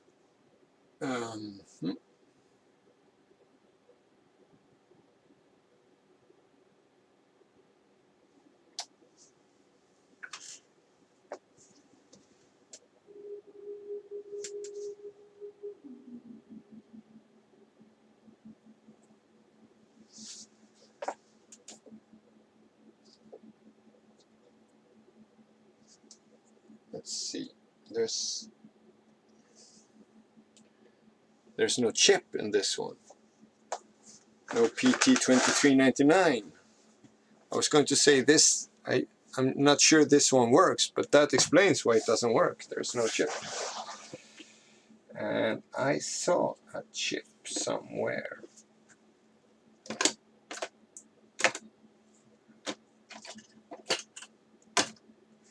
In this module right here.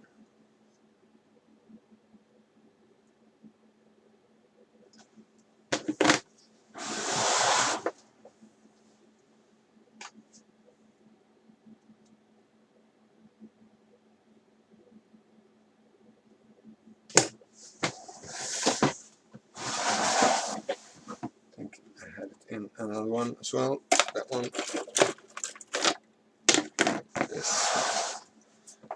This one will take.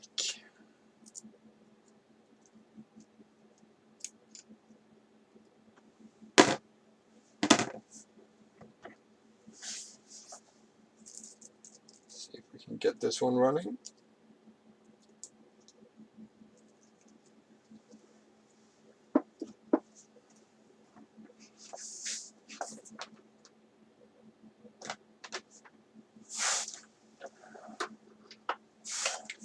Way too many short cables here.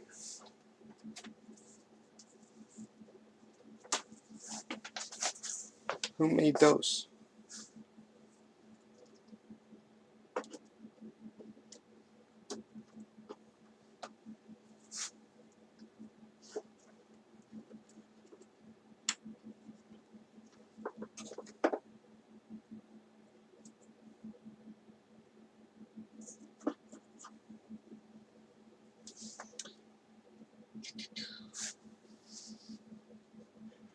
Now this one also, I don't have an input attenuator, so probably the Echomatic.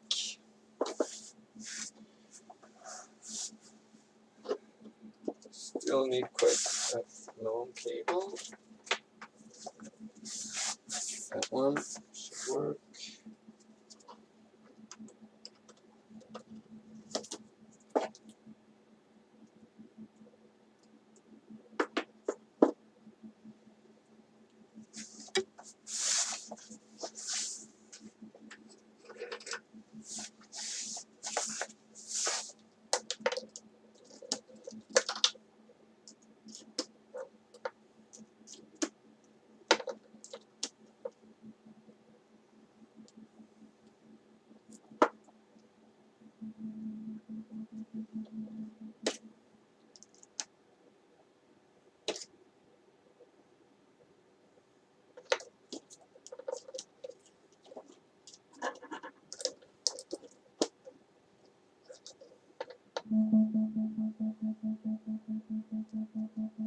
Yeah,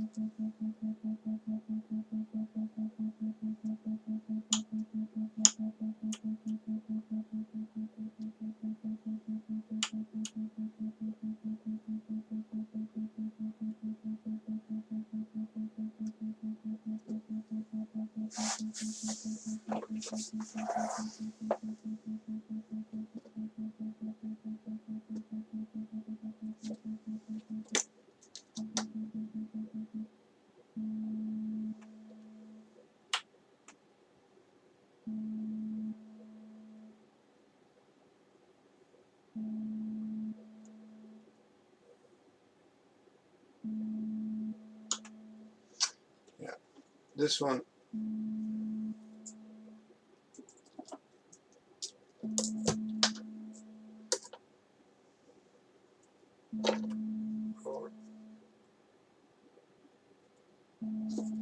Let's try one more. See, mix was 2 effects.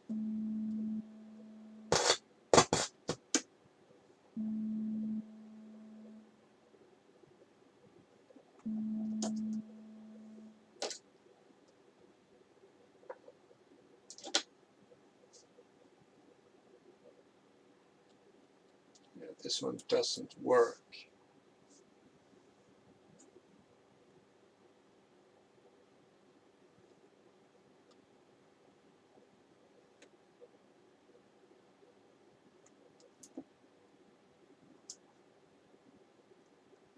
There's no sound coming through this one.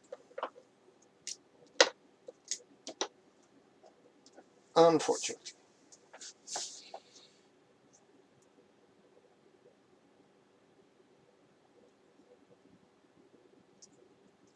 So don't know why.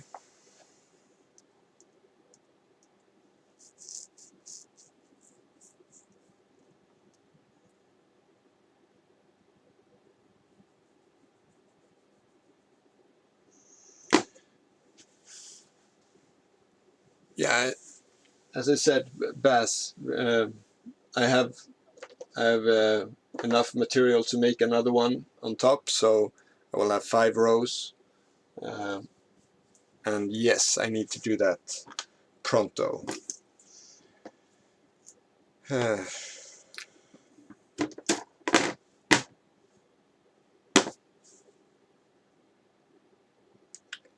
Why doesn't that work? I need to look at that.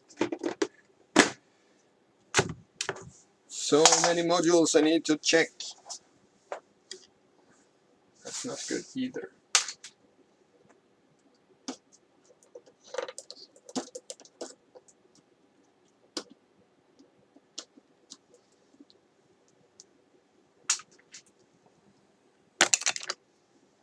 It's gonna take a lot of time.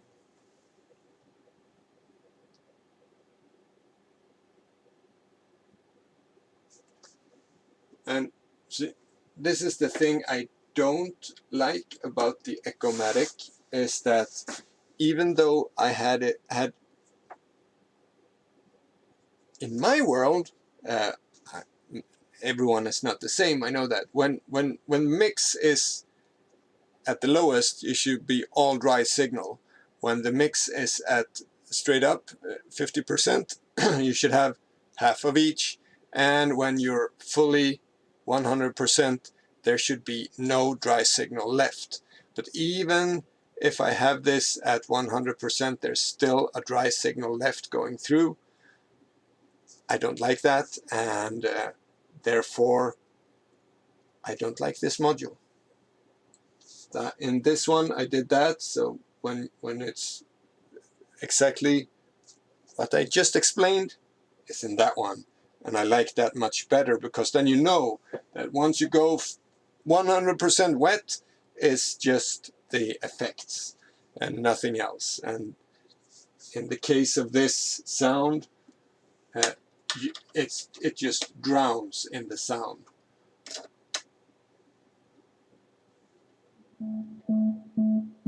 So dry signal 50% is quite nice, and then just just a wet signal. It's just a blur of the echo of the church. So, but that's what I want. I don't want this.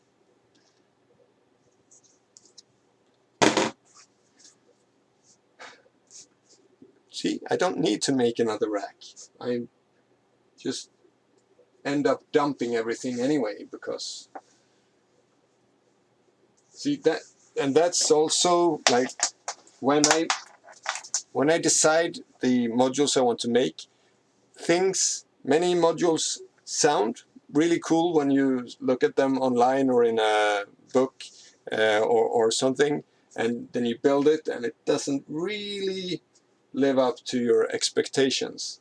I think filters is a good example of that. I've heard many of you, like many discussions, oh, how can I make this filter a bit more this or that? There's always, that's so fun and interesting with modular as well, that there are so many different ways of doing everything that you can make it exactly like you want it. It's not a ready-made synthesizer. It is, you look through, sift through modules until you find that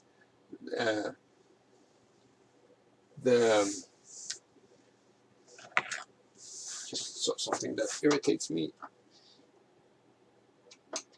maybe not fixable. It's not. You go through modules until you find one that suits what you want, and then that's your modular, your thing.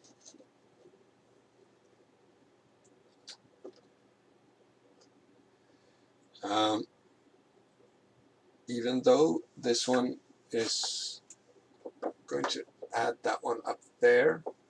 This is a passive module as well, really good, the switcher. So I have that here with the logic gates.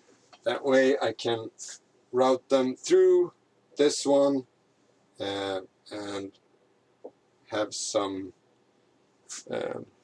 playability up here with the drums.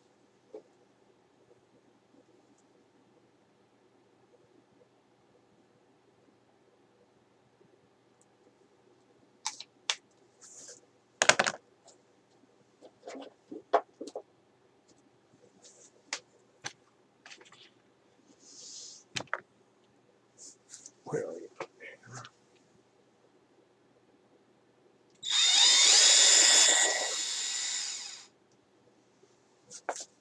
Actually, I'm gonna fix a thing.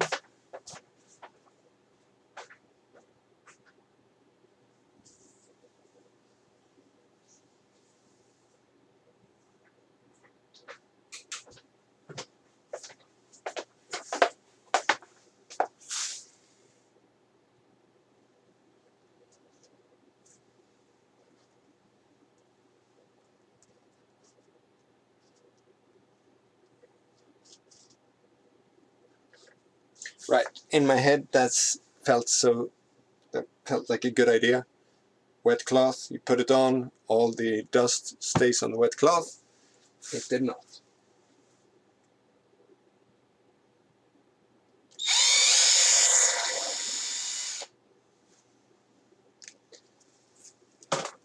Oh well.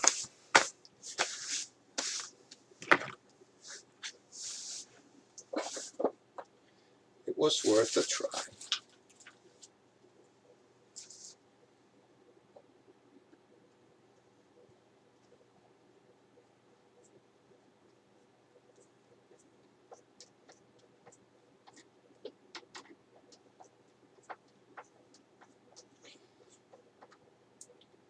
One aspect I need to keep in mind is there's 18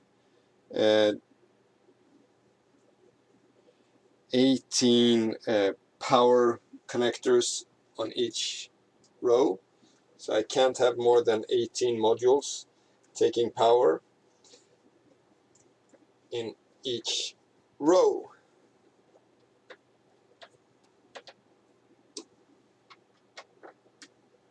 Which I don't think I have yet. 1, 2, 3, 4, 5, 6, 7, 8, 9, 13, 14, 15, 16, 17, 18, 19. But I counted the POW as well. And the Smurf drum is passive, so that doesn't count. So I just make it there. And here we have 1, 2, 3 passive. 6, 7, 8, 9, 10, 11, 12, 13, 14. 15, 16, 17, 18, and that one's passive, so 17. But yeah, it's on the hair, which is not good, but I need to make my modules bigger, I guess. Lots of these really small ones, and if you have too many of them, then it becomes a problem power-wise. This was the delay.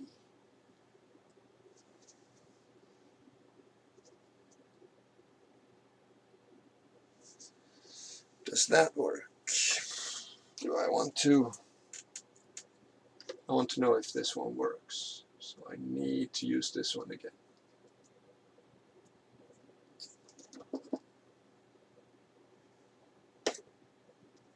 And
so that one works, but again, then I need to use the Echomatic. So that's another, I know myself, I know I'm not gonna use it because I don't like it. I just need to, so the PT2399 delay, especially the delay functionality, is really nice, and I really like the way it behaves. So I really should look into making a more refined version and add input attenuation. That should really be added to that one. and output them as well. But yeah, so just add that circuitry from this one into the PT2399 delay, because it's a nice delay. And also to do the tap delay, so you have multiple taps, as I did on I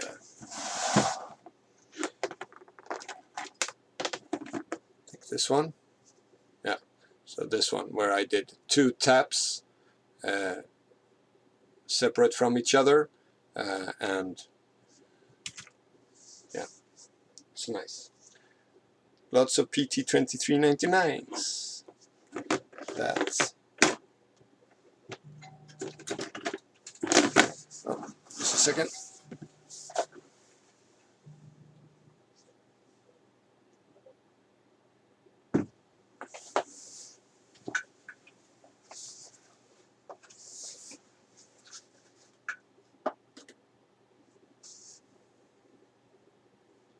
Right. Slowly getting rid of modules.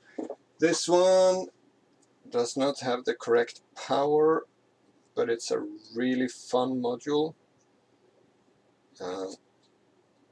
Although if you are going to make a random gate, Luther over on Discord made a clocked random gate, which is much more musical, and I would recommend that you do that one instead. That one, this one has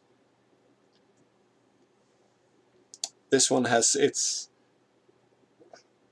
perks as well. If you want really random gates, then this one is the module to use. But if you want random but still keeping with the beat, then Luther's is the one to use.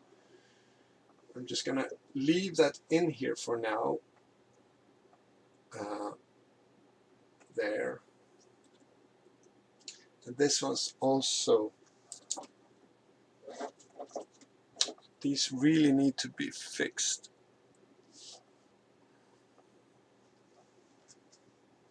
That one. This one needs to be in here. So this is the spring reverb. And it has its own input and output gain. That's all it has. What I really like to know is if it would work with this one. So let's put that to the test, shall we?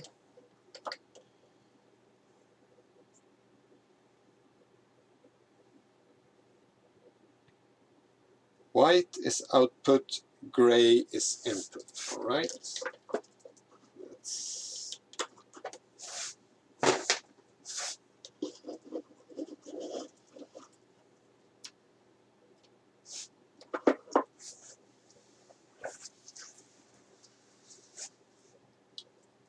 Oh look, I wrote which is which here. That's good. Gray was input. Memory is good, but really short.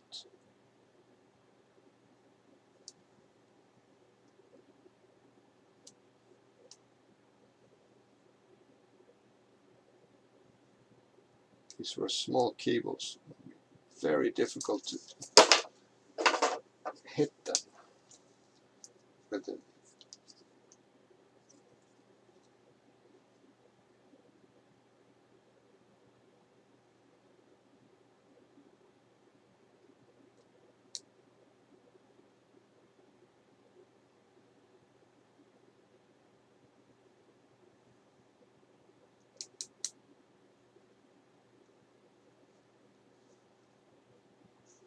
No.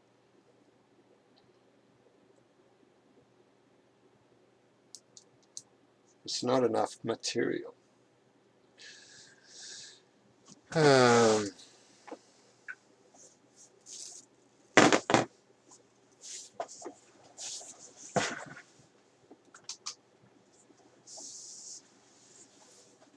can solder on some solder, which will make it wider.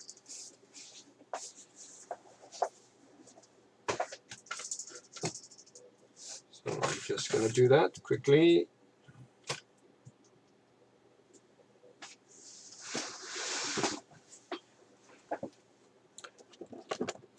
You've seen people solder before. No, can't get that interview from here.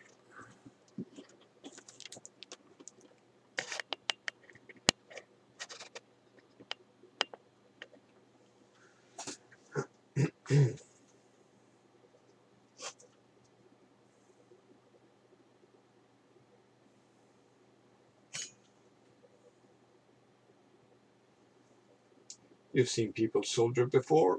That's, again, not that much fun to see.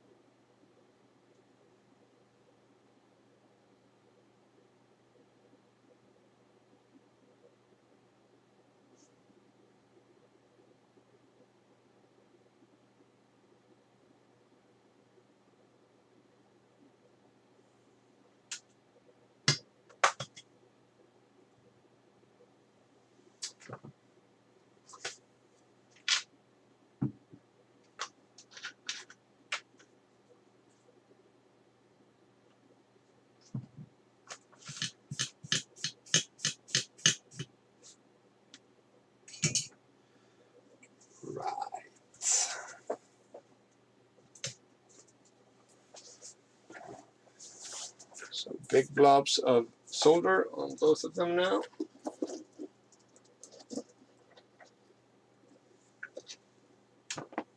Should work better. Gray was input, right?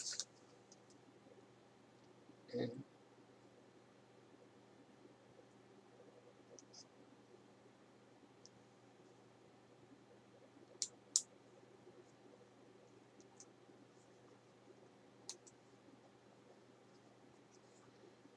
okay, that one got stuck at least.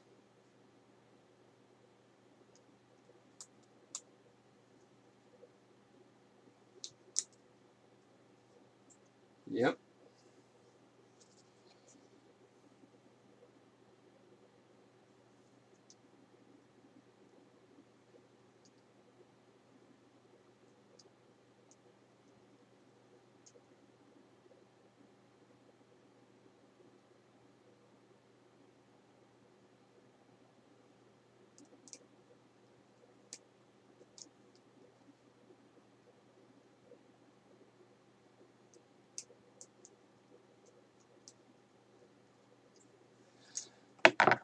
Right.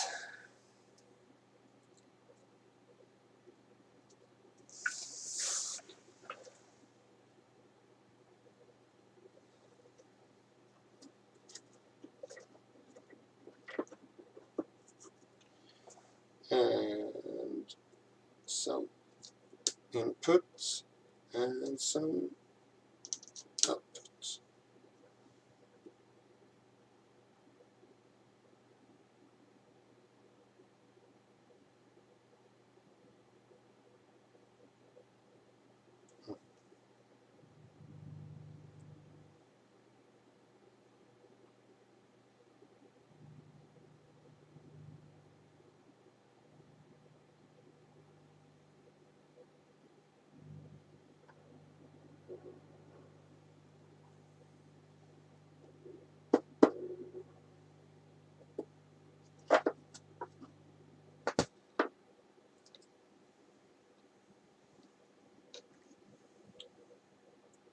Nope, too much for that one.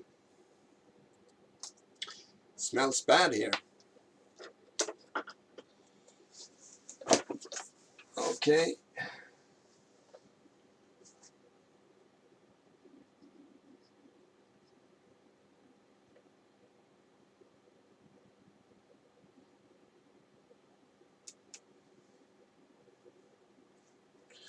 So that's the transistor that's in the input stage then.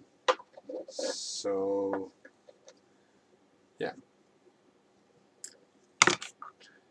So then that, what's it called, transducer is can't, like, the small circuit I made can't handle that. Good to know. So then we need to look at a better schematics for this spring.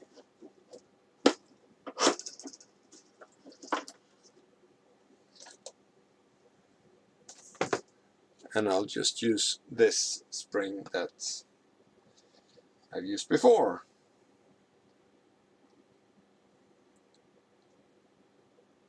That I know works.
What's nice with this module is that it, except for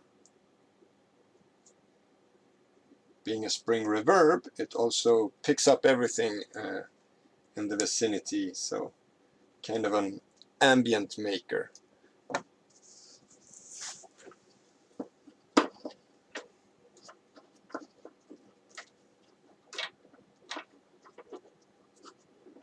Should probably have this in some kind of container, because all these power cables will most probably come in the way of the spring. Let's see if it survived.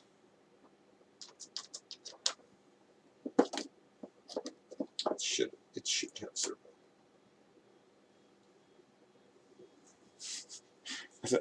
Oh, there's an alarm going out outside in the street, but it's in here, the spring.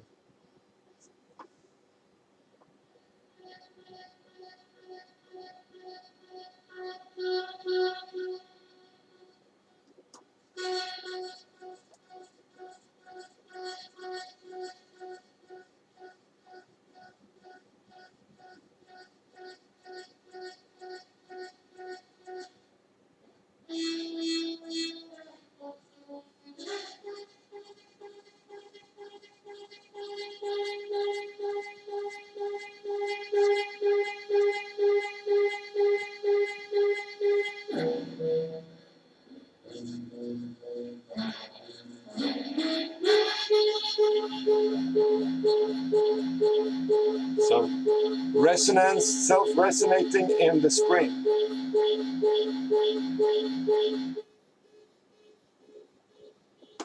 Yeah, I like that module. That module definitely stays.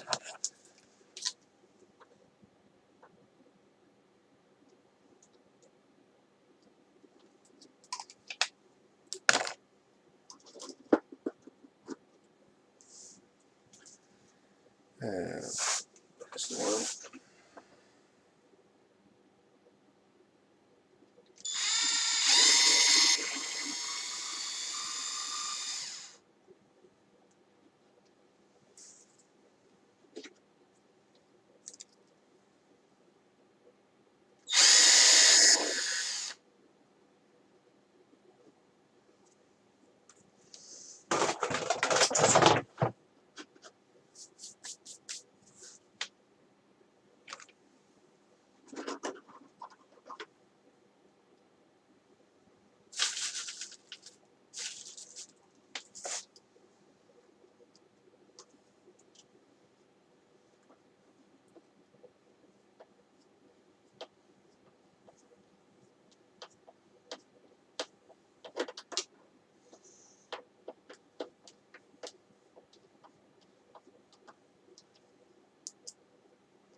All right.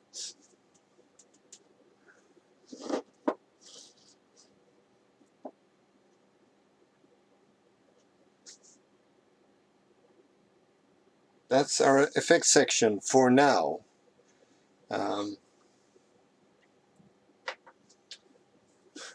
There ended up being only 2 modules, but that's all the PT2399 modules needs to.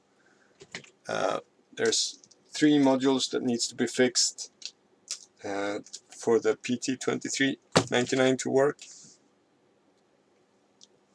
Good enough.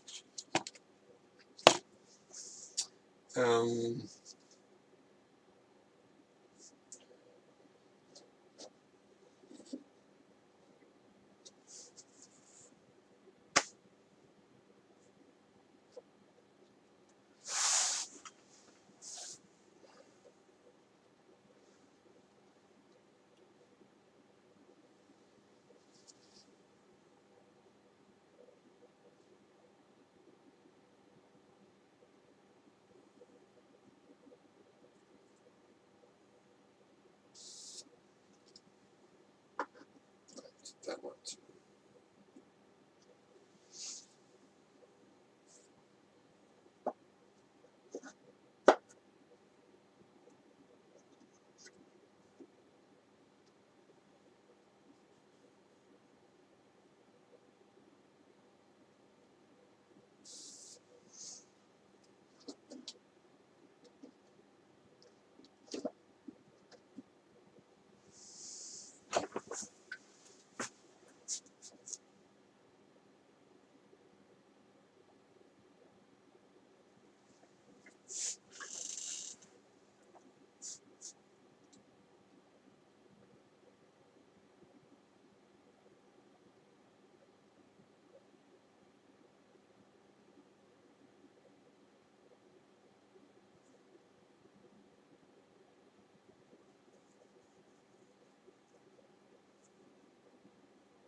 I'm thinking.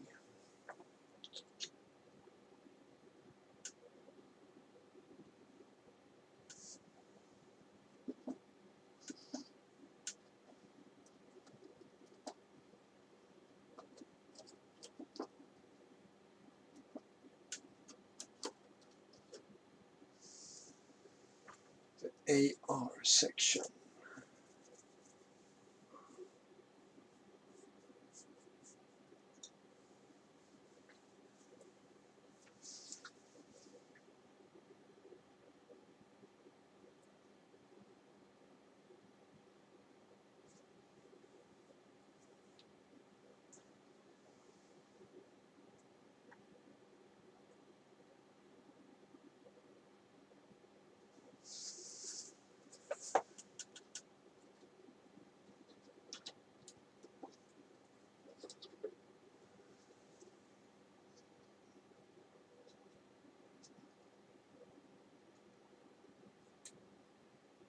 We could add these, and we could actually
vacuum cleaner after.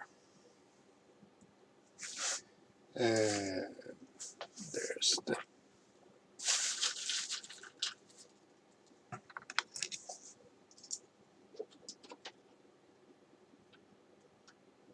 right. We need to add power first, and for that I thought we could make one cable powering two of these.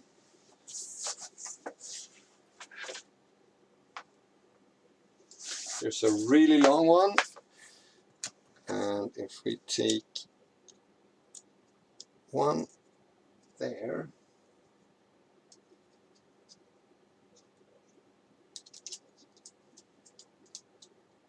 going, I get one of those cable or ADC connectors.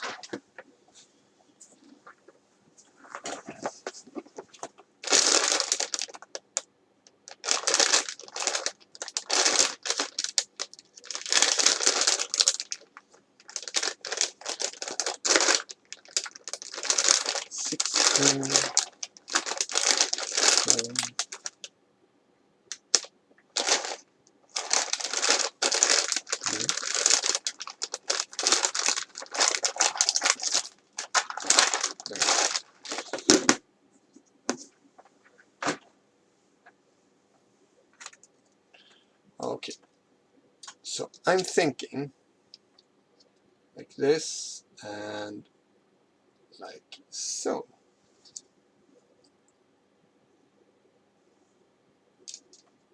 These should be able to come apart completely, yeah? Yeah.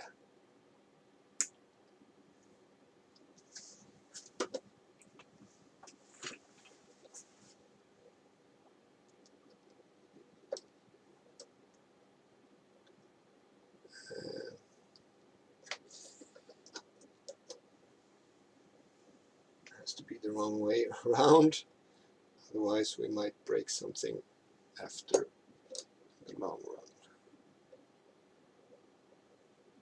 So that works.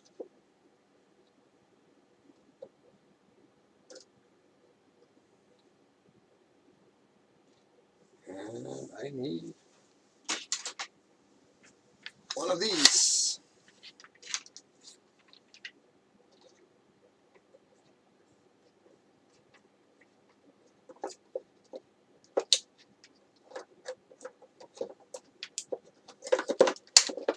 Click, and a click.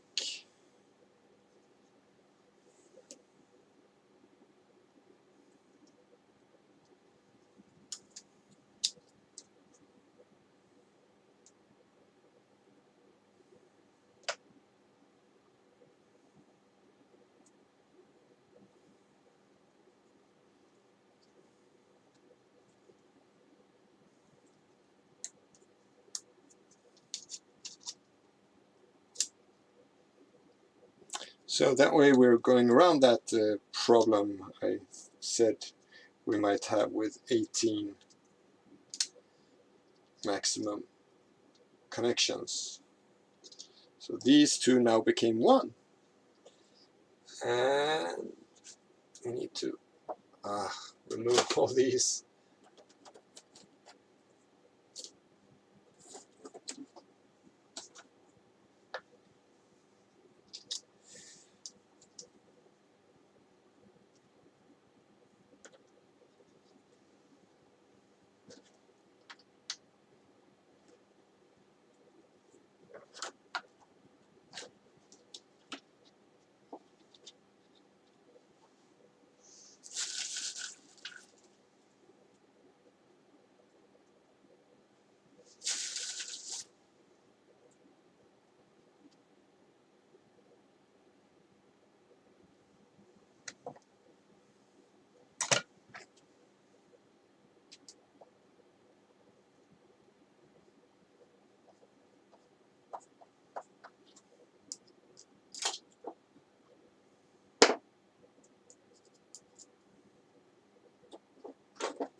I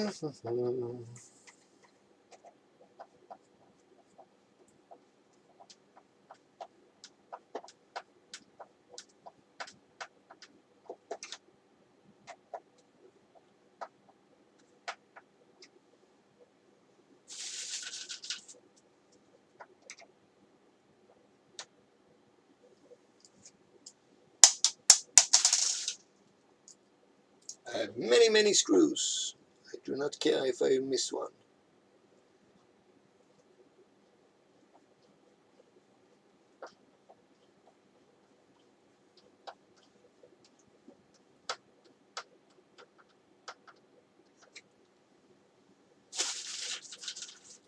And one more in this.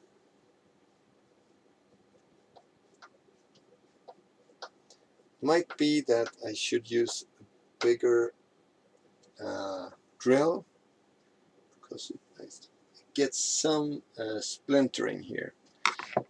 I felt it over there as well, which is not good.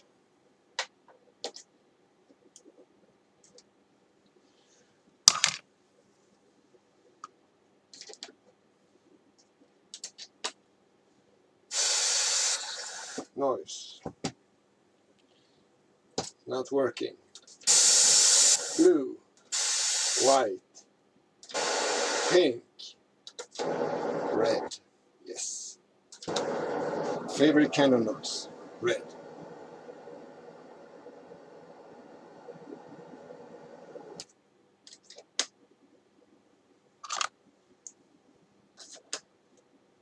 Pink noise or red noise in a church.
Yeah, it's nice. Very nice. Meditative. Goes into directly. Alright, so that's the noise section done. Although I need to look at that module, I have a problem with that one, which I can only interpret as that the two N3904s I bought is too nice, so they don't make any noise. That's the only thing. Let's see if we listen to just. So here's, I've made two noise modules in one. So here's with the Zener diode. Works perfectly. Now it works.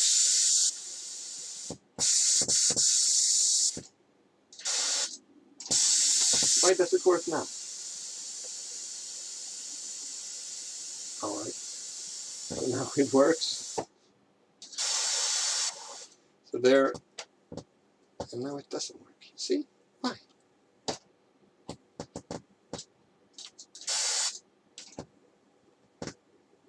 What's happening here?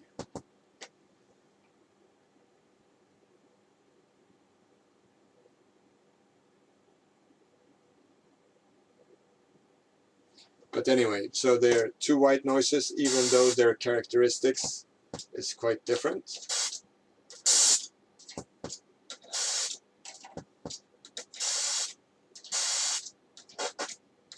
Those two are very similar. Yeah, they have the same. Those two are the same. This one is another way of making noise that doesn't want to make noise today. I need to make a list soon. Let's make a list.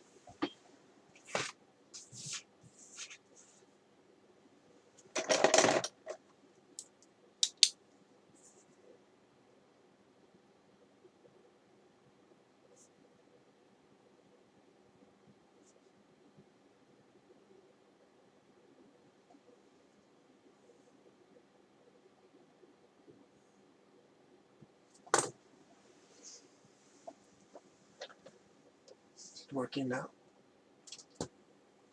No.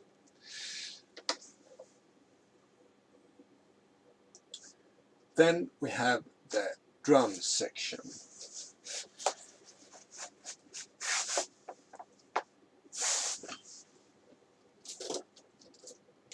The drum section is one of those.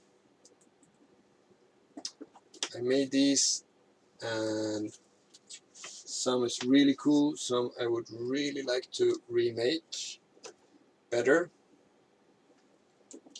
The percussive noise voice is one of those. I'd like to remake that one better. The 808 kick is one of those. There's something wrong with mine. I don't know what it is.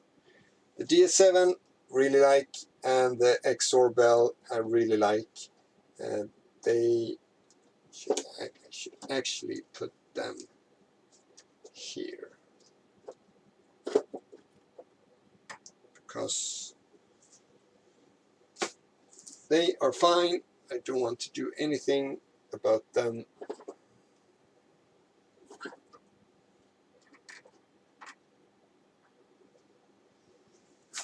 Let's add those.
one.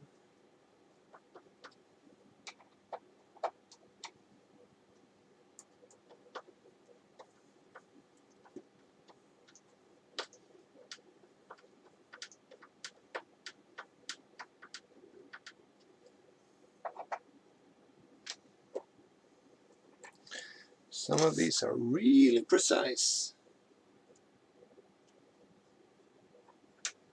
No room for error.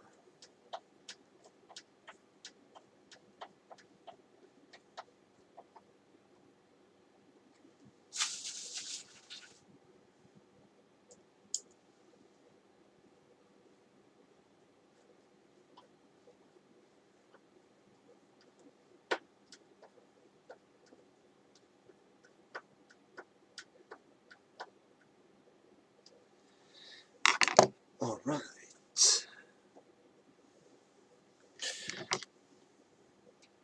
Power. Power.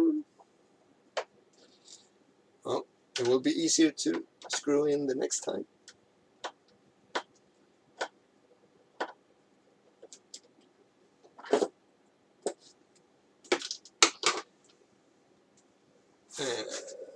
Right.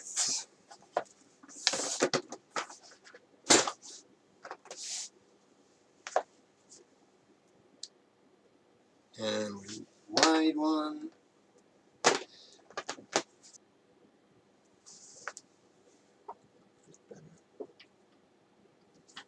Maybe.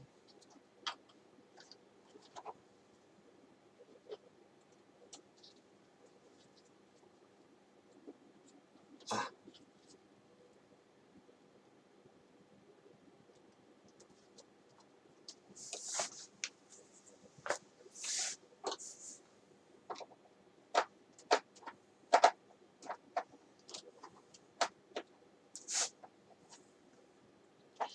We have a saying in Sweden, shortcuts are the long route, or something. Like when you try to do something to make a shortcut, ends up being bad. This is one of those times. I really shouldn't try to add power to a module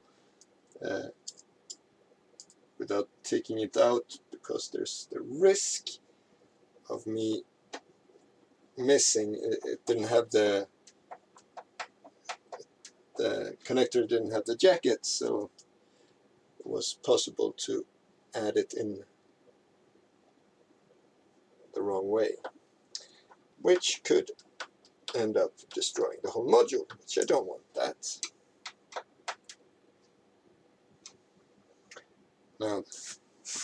Now here, now we've moved forward, so now this cable should work. Can take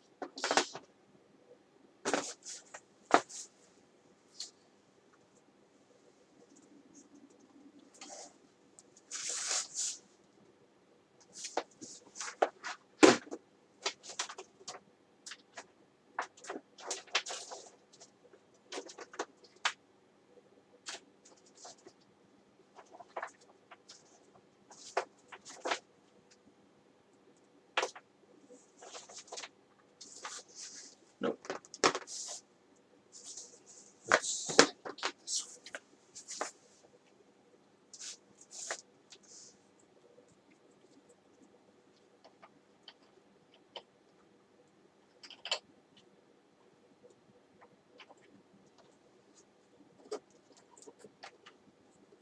Yes, that's totally fine. And the screwdriver there.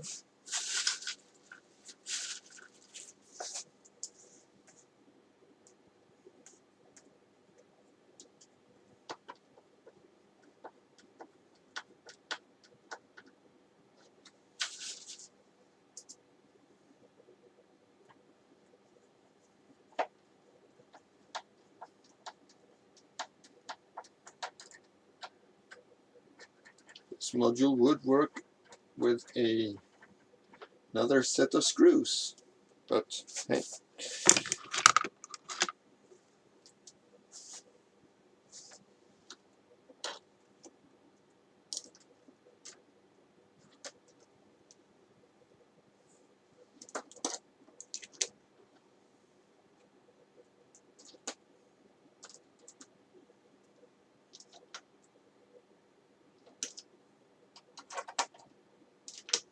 See if we have some sound here.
Yep, they work as well.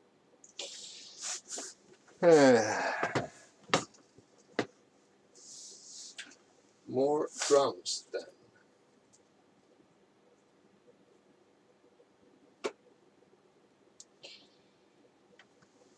I had real, like the percussive noise voice, as simple as it is, it's really nice.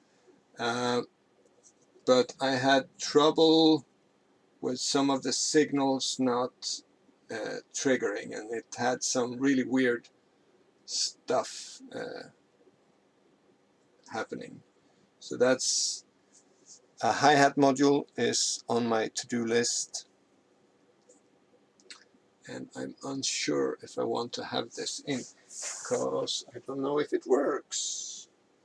Let's find out, shall we?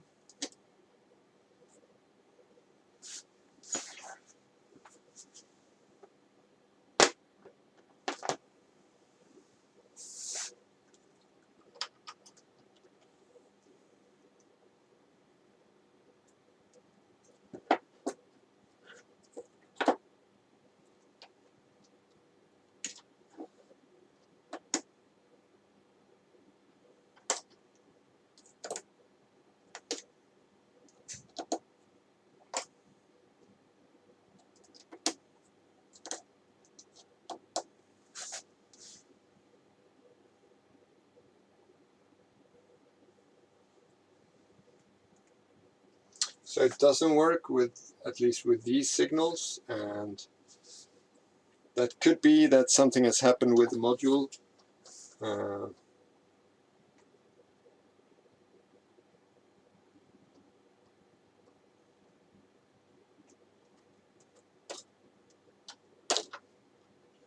We take this signal directly, then it works.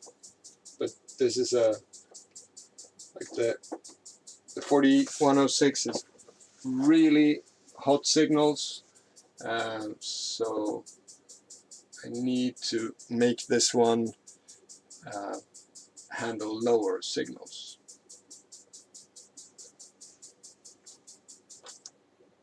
Yeah.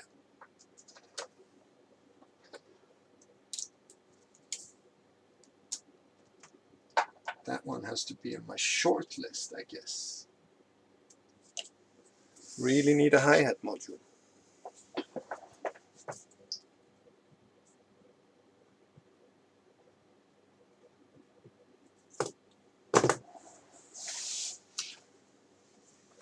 Right.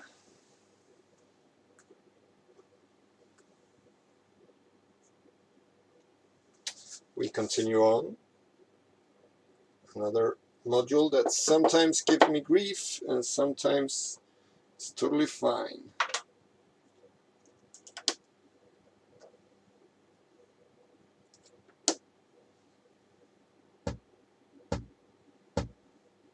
Today it's fine.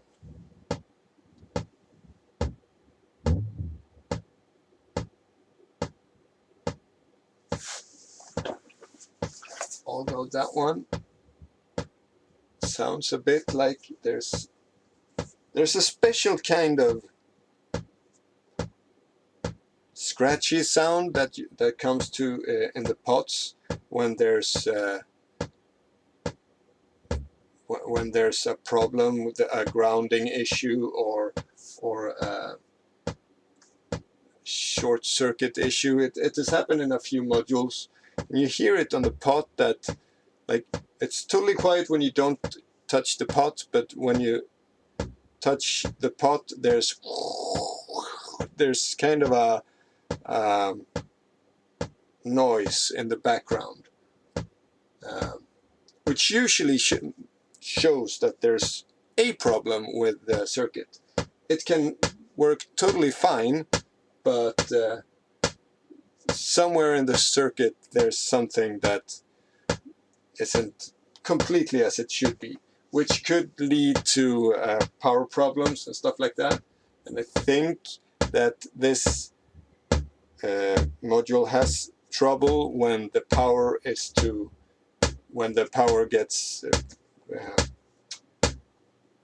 low or something.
Alright, you get to stay today, I guess.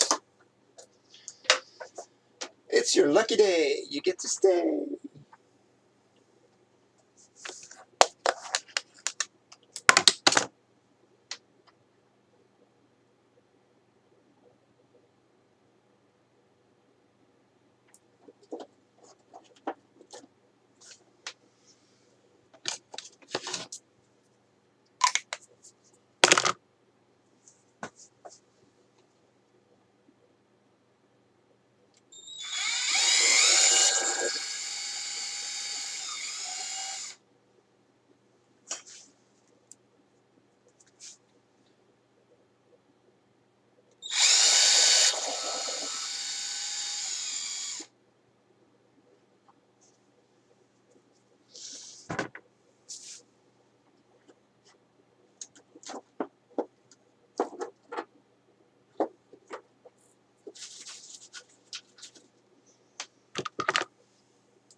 Next one I'd like to have is the Smurf drum, actually.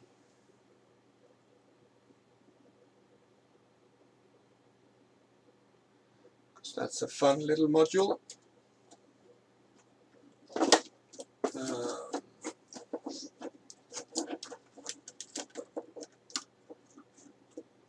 Does not fit well next to 808 though.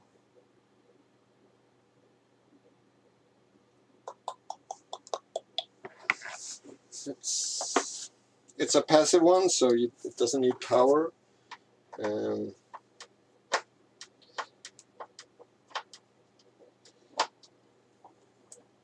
the problem with these flimsy panels I have is that I need to add a 90-degree angle piece here, and this whole module was a mess. So down here there's a big chunk that sticks out a bit there. That doesn't work because the 808 has its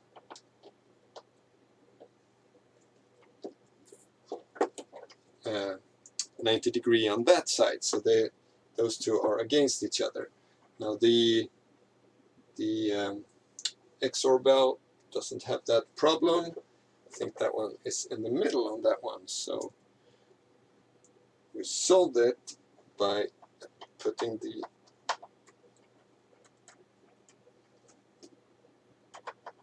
Smurf drum here.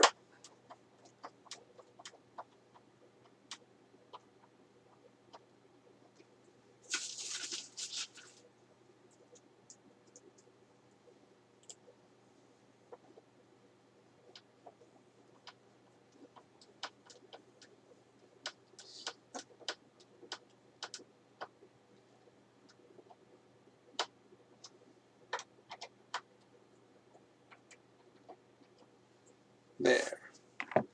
And that one should work as well. Smurf, and then Smurf. Yeah.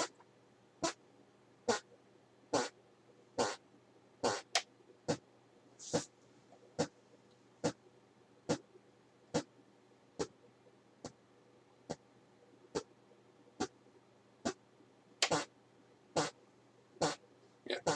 Weird drum has its uses.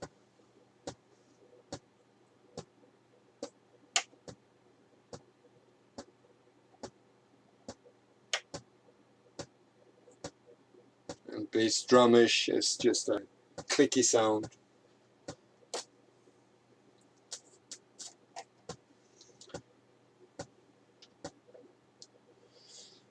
Right, so now we can add that one.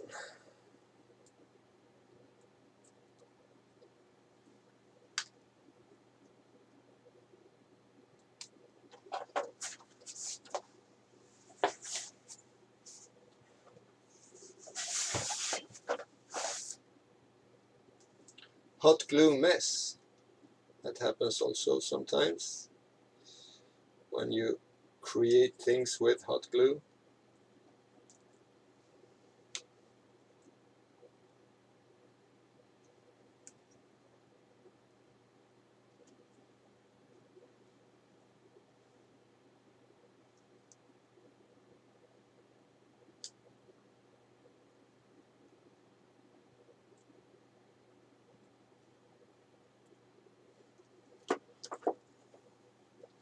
Right.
Tom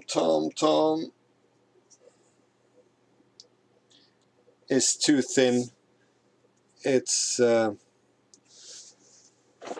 not gonna fit well in here. I need to make a new panel for this one. That goes there. And this one, this is a really cool module. I'll show this to you. A really simple one to make as well. I just made a PCB set, but didn't turn out exactly as I wanted to. Was an early build in my building career, or PCB creating career. Let's see. So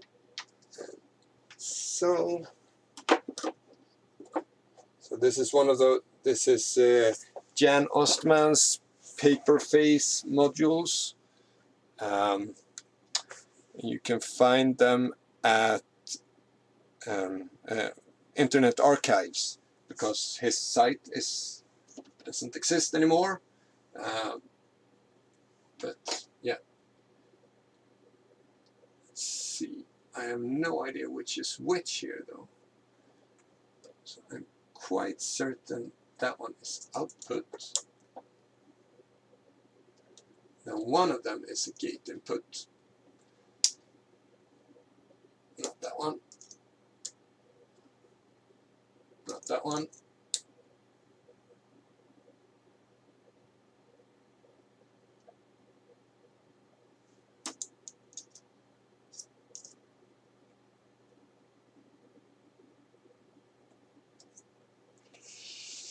Nope.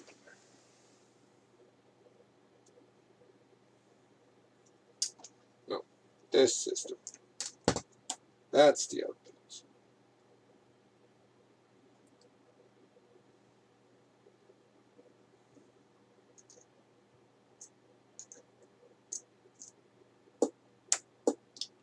There you have it. That's the gate input. So it's quite fun actually. The thing that he had in mind when he did this is just a Tindie chip there that can be either a synthesizer. I have the synthesizer chip somewhere as well. You just in the Arduino. I'll have an episode on this, but it's super simple. PWM, just like we're full circle back to this one, which uses a dual PWM to get a way nicer signal. This one just uses the one of the PWM pins and a low-pass filter, very much like the bit crusher that I did.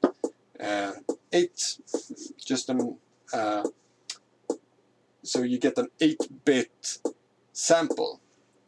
So what you have here is a drum that you can change the timbre of, but I think also you have different drums. No, not on that one.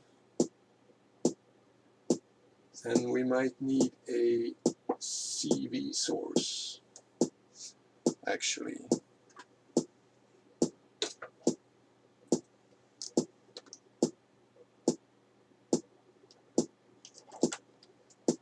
Could be. Bigger one.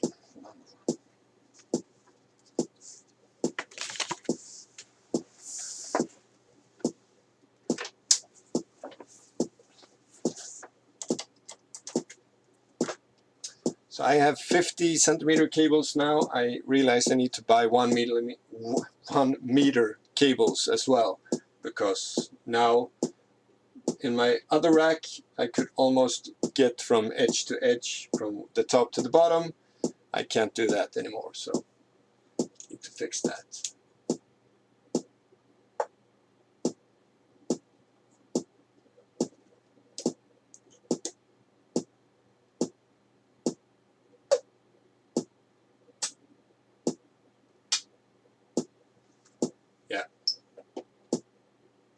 So I thought it was supposed to be working on this here, but the CV signal. So you have a bunch of samples, just hexadecimal chunks of bits that turns into a sound. So with a CV signal, this one has a bunch of different percussion sounds in it, and depending on the CV signal you send in, it plays that sound. With just like the only active component is an ATtiny 84 8-pin microcontroller, and then just a bunch of resistors and capacitors, and of course the jacks and potentiometers. So a very simple way of getting many sounds into the modular quickly. So even though his site is no more, I will go through that because I think that is a really interesting module. Yeah, to do some fun stuff with. No, maybe not this, but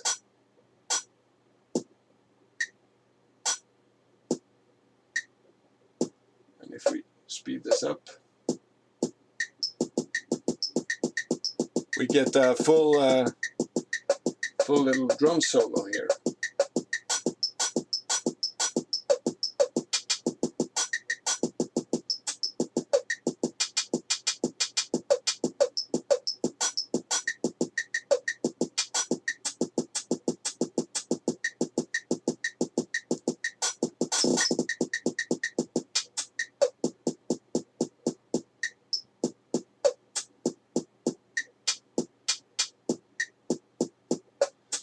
Yeah.